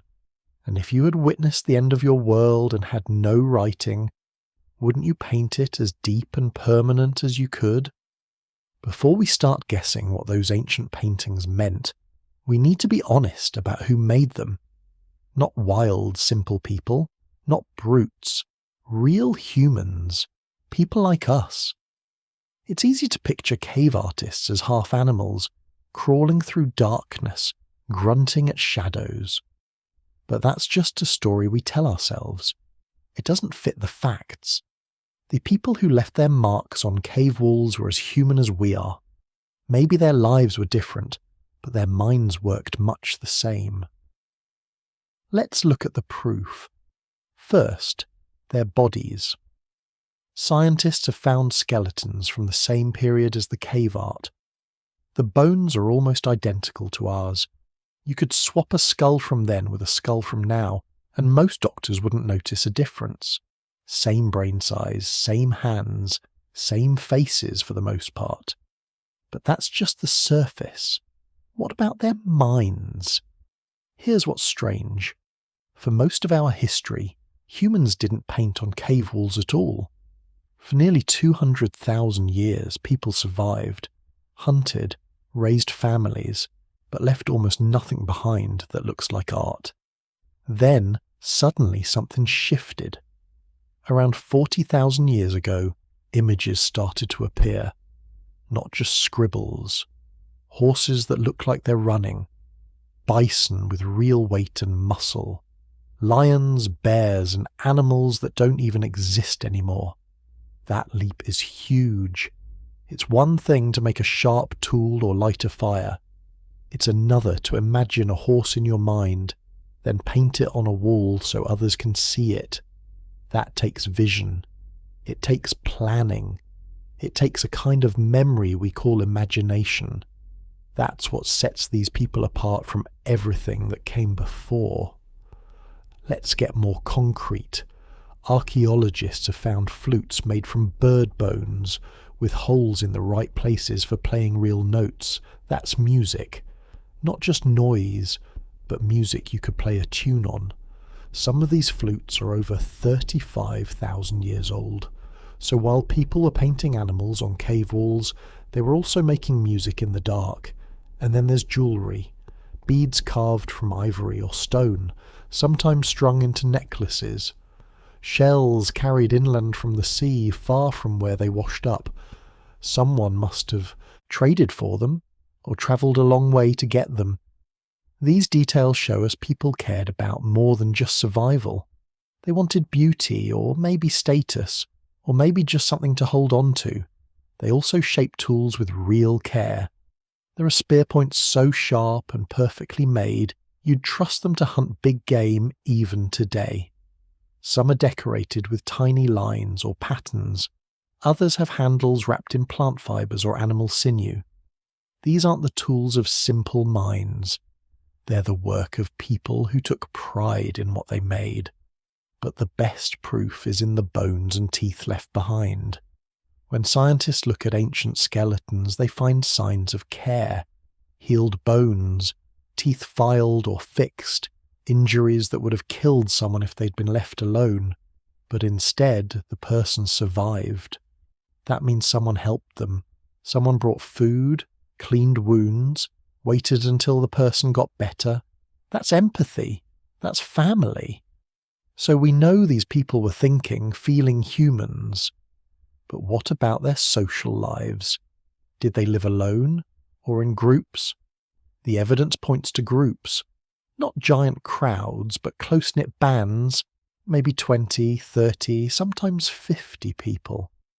Small enough for everyone to know each other's face and voice, but big enough to help each other when things got hard. You can see this in their campsites. Sometimes you find circles of stones that held tents or huts, fire pits in the middle with bits of burned bone and broken tools nearby, areas where kids played, based on the small footprints fossilized in mud, places where food was shared, and stories probably were too. And then there's the art itself. Most cave paintings were made deep inside, far from the sunlight. Getting there wasn't easy. You had to crawl, sometimes squeeze through tight gaps, climb down slippery rocks. Try doing that while carrying a burning torch and a bag of paint. It's not a one-person job. You need a team, someone to hold the light, someone to mix the colours, someone to keep watch.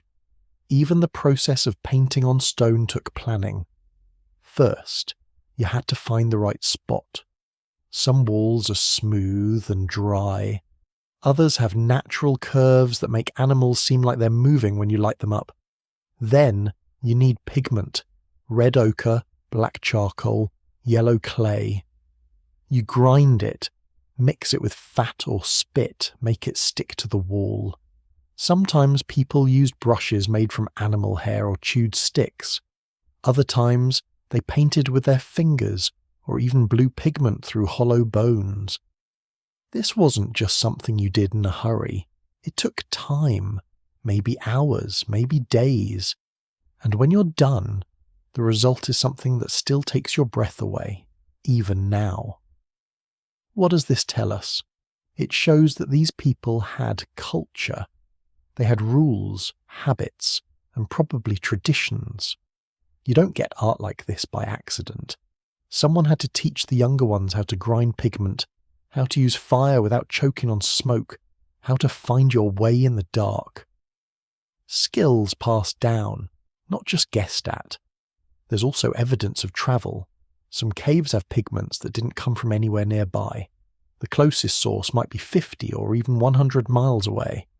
That's a long walk, even for people used to moving all the time. So, either they travelled great distances, or they traded with neighbours. Both options mean these groups weren't as isolated as we might think. They knew about others. Sometimes they met and shared ideas or competed. We also see evidence in how similar the art is across different regions. A bison painted in France and a bison painted in Spain look almost the same. The style, the shape, the way the legs are drawn. That means people were sharing ideas, not just living in their own bubble. But it's not all the same. Each cave has its own flavour. Some are crowded with animals, packed so tight the walls almost buzz with energy. Others are simple. Just a few lines, a handprint, a single animal walking off into the darkness. This variety tells us there wasn't just one way to be human back then. Different groups, different choices. Now, let's talk about the artists themselves. For a long time, people thought cave art was made by men, probably the hunters. But when scientists measured the size of handprints left on the walls, they found something surprising. Many belonged to women, some to teenagers, a few even to children. That changes the story.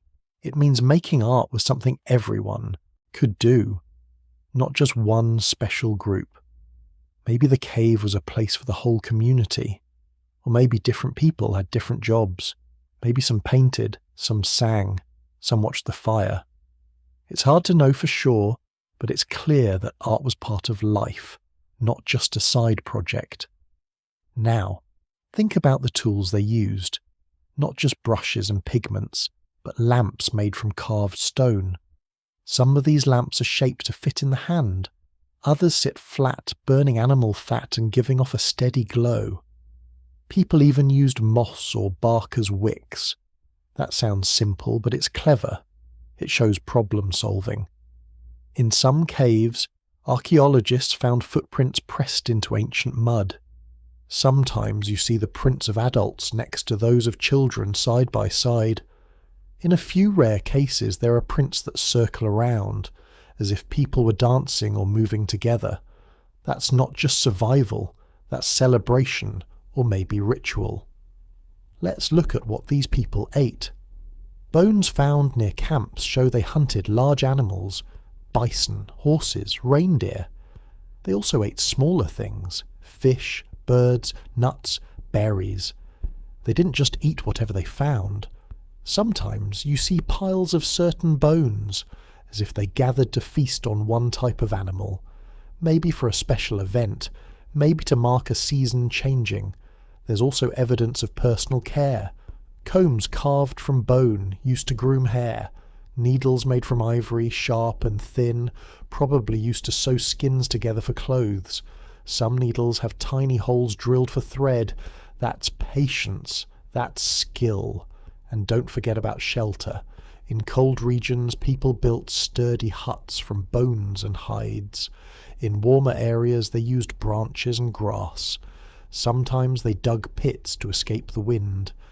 These shelters were more than just places to sleep. They were homes.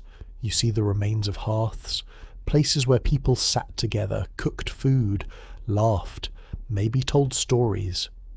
Now let's talk about health. Some skeletons show signs of sickness, arthritis, broken bones, even healed injuries from weapons. But many lived long lives, at least by the standards of the time. Children's bones show growth, meaning they had enough to eat. Old people's bones are worn but strong. It wasn't an easy life, but it wasn't always desperate either. What about beliefs? Here's where things get tricky. We'll never know what stories these people told themselves about the world, but the art hints at something deeper. You see images of animals with human faces, or people wearing animal skins. Maybe these were shamans, people who led rituals or healed the sick.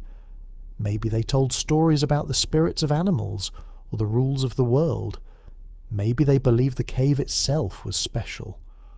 Some researchers found bones arranged in patterns deep in caves, far from where anyone lived.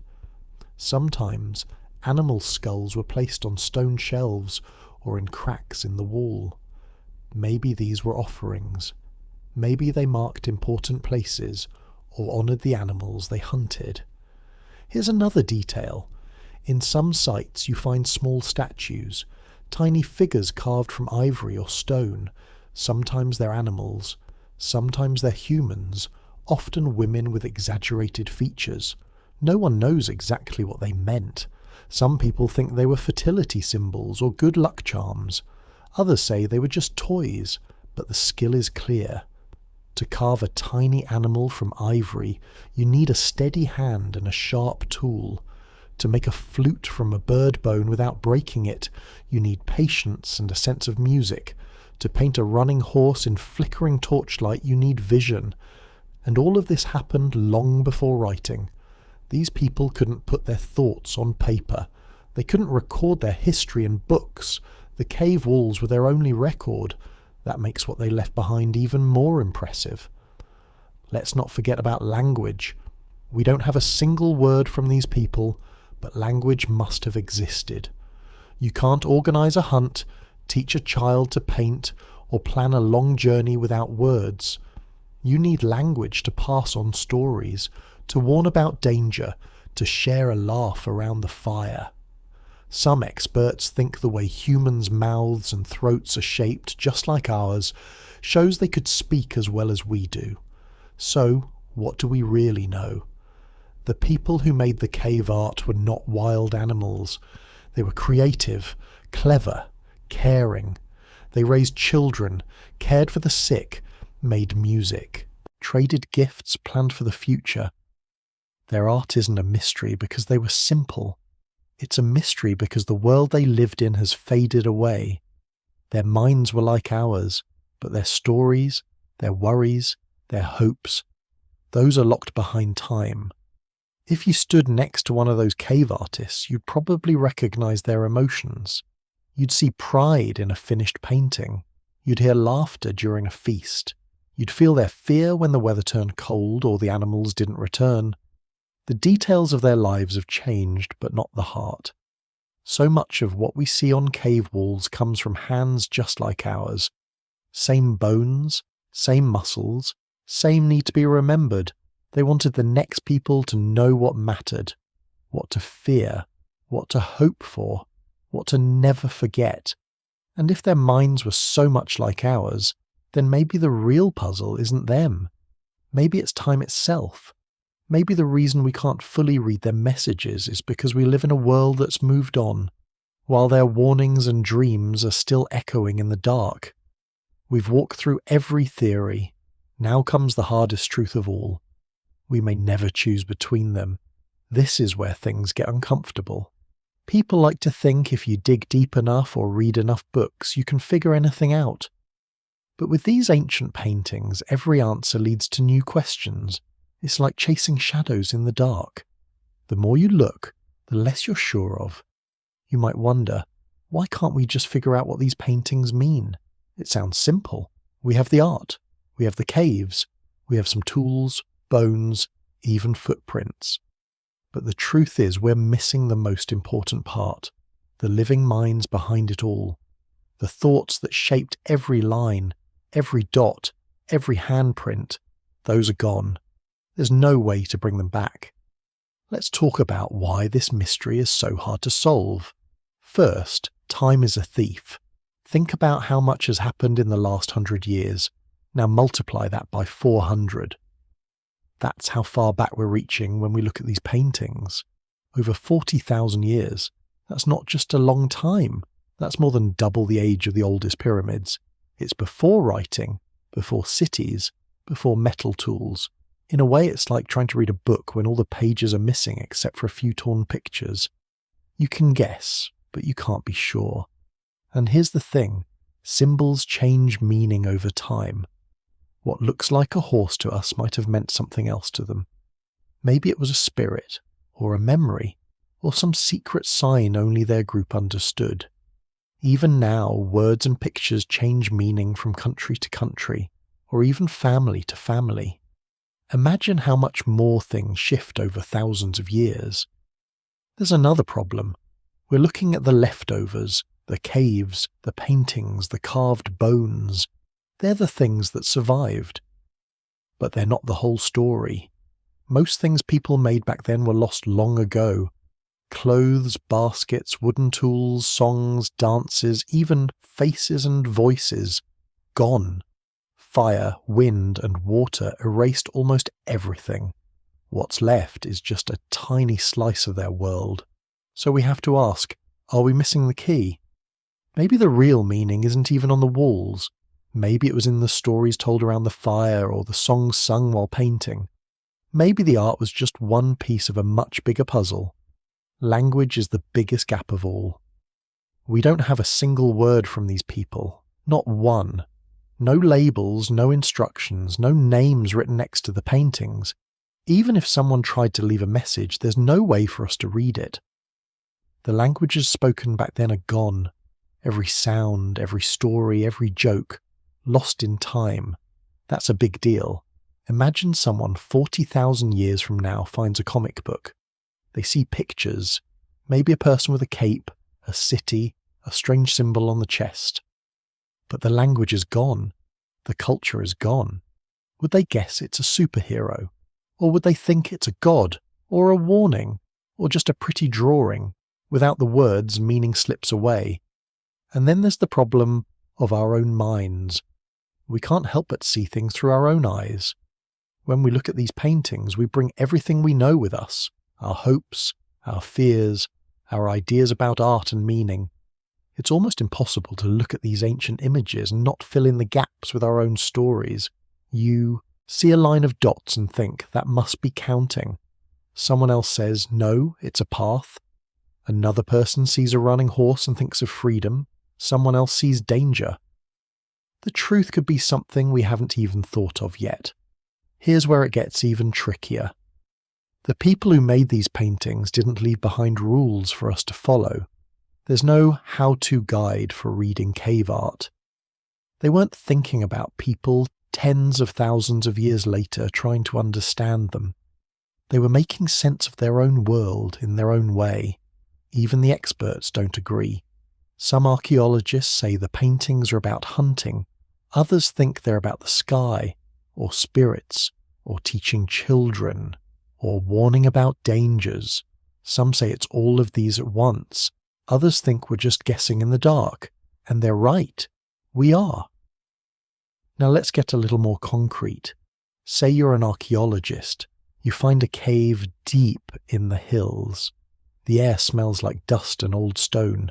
You set up lights and cameras, taking photos of every painting, every mark. You measure the pigments, test the rocks, even study the pollen in the dirt. You find a painting of a big bull. It's clear, powerful, full of energy.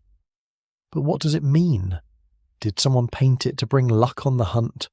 Or to honor a spirit? Or to remember a story from long ago? Maybe it's all of these. Maybe it's none. There's no way to ask the artist. There's no way to look inside their mind. Sometimes, archaeologists find tiny clues that seem to point one way or another, like a row of dots next to a horse. Maybe it's counting. Maybe it marks time. But without more, it's just a guess. The clues are real, but the meaning is slippery. It's like trying to solve a puzzle with half the pieces missing. There are other problems too. The paintings we see today aren't always what people saw back then.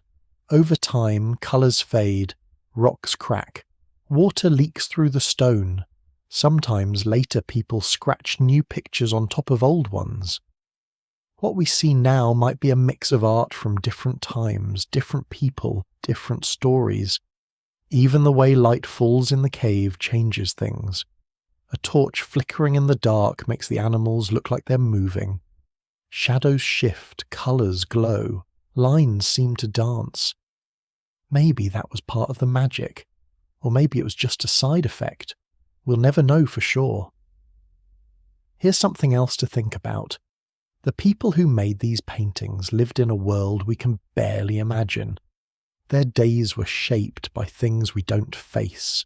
Giant animals, cold that could kill, storms with no warning, nights when the only light came from the moon or a small fire.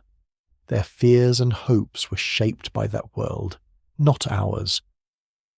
It's hard to put ourselves in their shoes. We can try, but we always bring our own baggage with us. Sometimes scientists try to use new tools to unlock old secrets. They scan the caves with lasers. They use computers to look for patterns. They measure the chemicals in the paint, the dust in the air, even the fingerprints left in the clay. Sometimes these tools help us see things we missed, but they don't give us meaning. They just give us more data. And data isn't the same as understanding. Let's zoom out for a second. Imagine you find a photo from 100 years ago. A family stands in front of a house, all dressed up. Maybe you recognize the clothes. Maybe you can guess the year. But you don't know their names, or what they were thinking, or what happened next. The photo gives you a moment, but not the whole story. Cave paintings are the same. They freeze a moment in time. But the thoughts, the feelings, the reasons, they're lost. There's another wrinkle. We don't know if the images were meant for everyone, or just for a chosen few. Maybe the art was private. Maybe it was only for the people who made it. Or maybe it was a message left for the spirits, or the animals, or for the earth itself. We can't even be sure the paintings meant the same thing for everyone back then. What if a bison meant one thing to one group, and something else to another? What if the same picture changed meaning over time, as people moved, as animals vanished, as the world shifted around them? Think about how words change in our own lives. A song you loved as a kid means something different when you're older.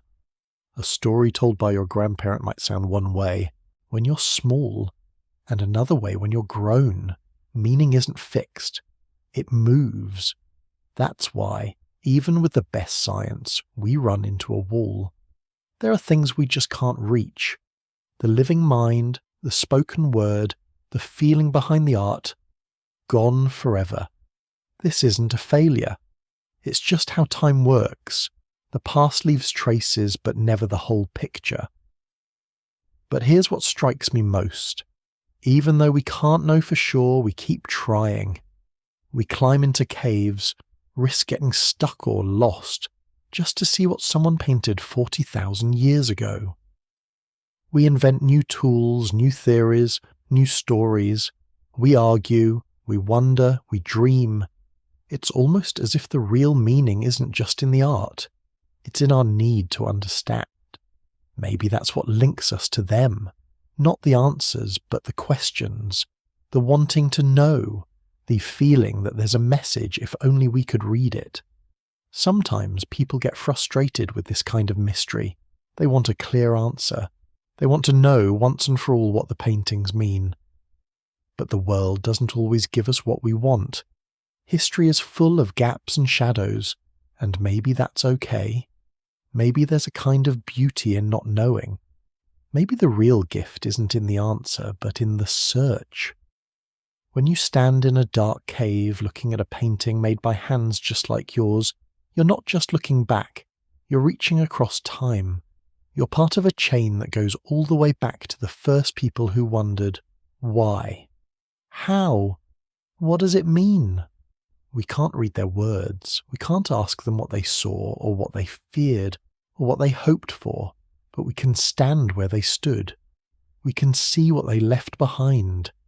We can wonder, the same way they must have wondered about the world around them.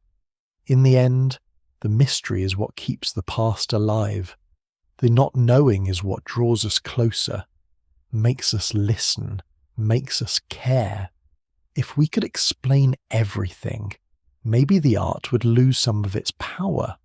Here's something worth holding on to.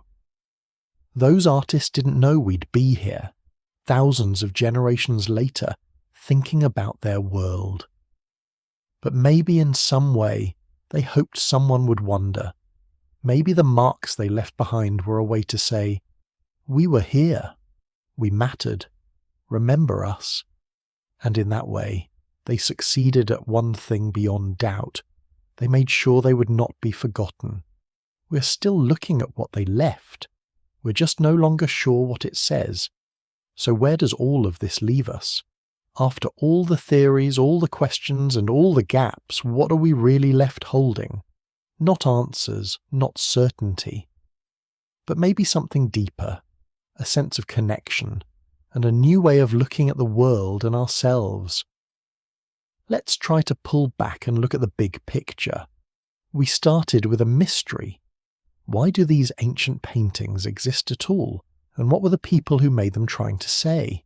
In the end, it's not just about old drawings on cold stone. It's about us too, our curiosity, our hunger for meaning, our need to leave a mark, even if nobody ever really understands it. Think about what it must have felt like to be the person holding a chunk of charcoal, deep in the dark, making the first line on a blank wall. No guidebook, no one telling them what to draw or why. Just a moment, a spark, a need to turn something inside their mind into something real.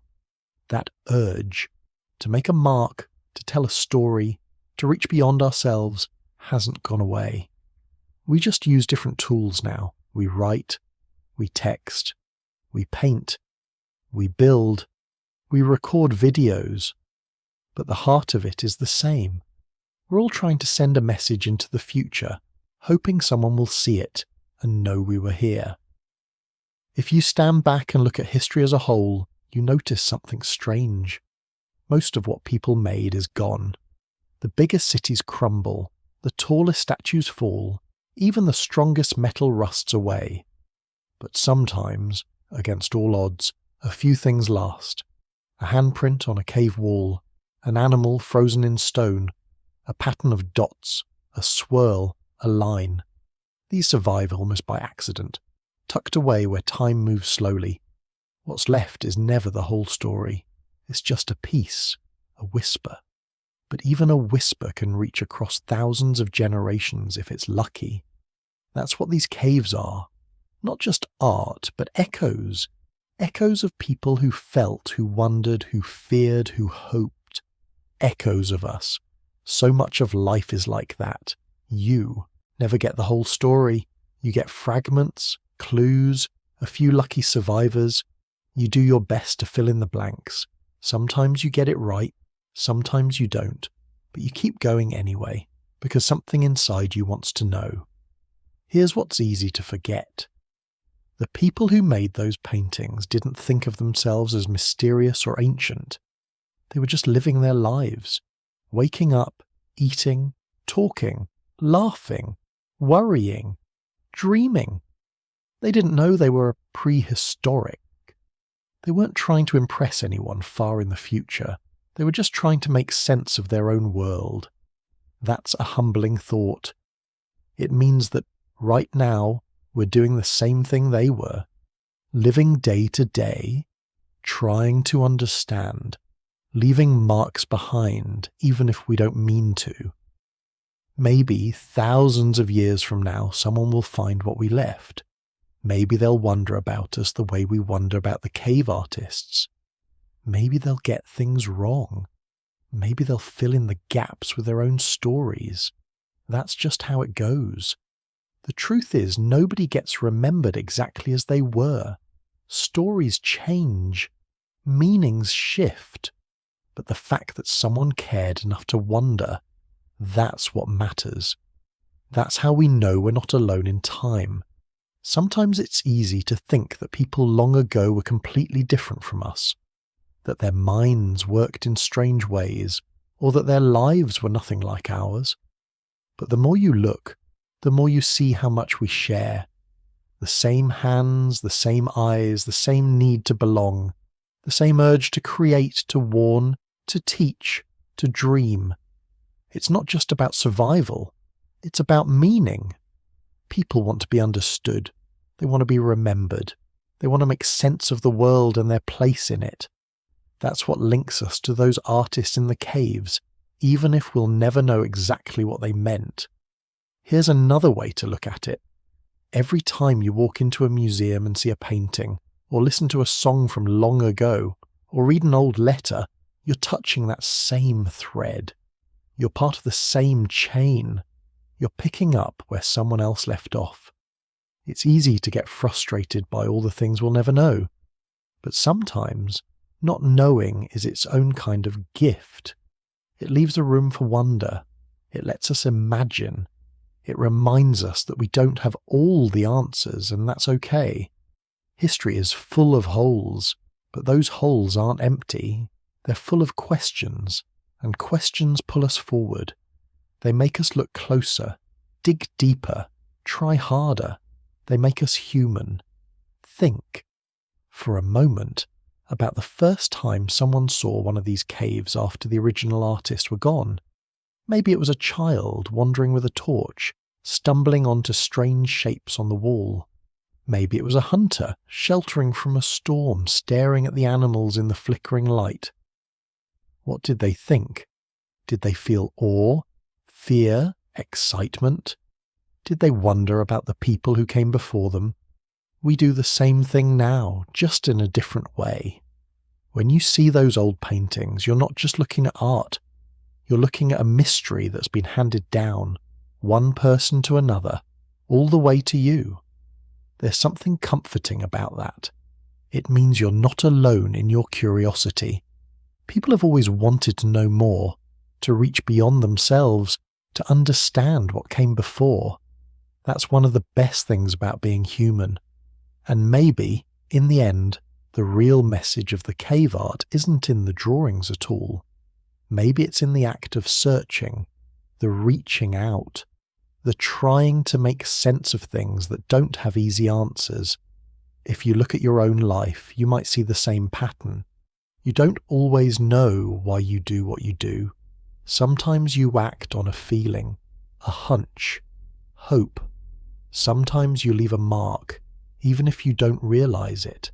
Sometimes you're just trying to find your way through the dark. That's what those artists did too. They were making a path, one line at a time, through a world they didn't fully understand. They were trusting that their marks would matter, even if nobody ever figured out exactly what they meant. It takes courage to do that, to make something, not knowing who will see it or how it will be understood.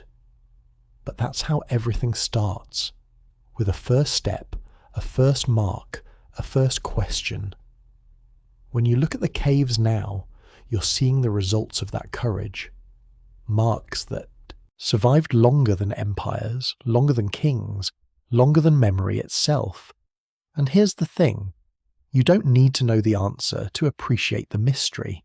Sometimes the best thing you can do is just sit with it. Let the questions hang in the air. Let the not knowing be enough. It's like standing at the edge of a deep lake watching the light play on the surface. You can't see the bottom, but you know it's there. You don't have to dive in to feel the depth. Maybe that's how we should approach these old paintings. Not as puzzles to solve, but as invitations to wonder. As reminders that we're part of something bigger, something that stretches back farther than we can see. Every mark in those caves is a sign that someone cared. Someone wanted to be remembered, to be understood, to be part of the world in a lasting way. That's a wish that hasn't changed. So what do we take from all this? Maybe it's this. Every life leaves a trace, even if it's small. Every question matters, even if it's never answered. Every act of curiosity, every bit of wonder, every time you stop to look at something and ask why. That's a way of reaching across time. You can't know everything. You can't fix every gap or solve every mystery, but you can listen, you can look, you can care, and that's enough. In a way, that's the greatest lesson the caves have for us. Not the details of the stories, not the secrets of the symbols, but the simple fact that people were here before us, and people will come after. We're all just passing through, trying to leave something behind. The world is full of mysteries. Most of them won't ever be solved, but that doesn't make them less important. If anything, it makes them more valuable. They give us a reason to wonder, a reason to keep searching, a reason to stay curious. So next time you see a mark on a wall, or hear an old story, or look up at the stars, remember, you're part of a long tradition of question askers, story makers, wanderers. That's what it means to be human. We can't know what it means, but we can sit with it, quietly, the way you might sit in a still cave. Let the quiet of that deep cave settle over you now, ancient and safe and still. Rest well, and good night.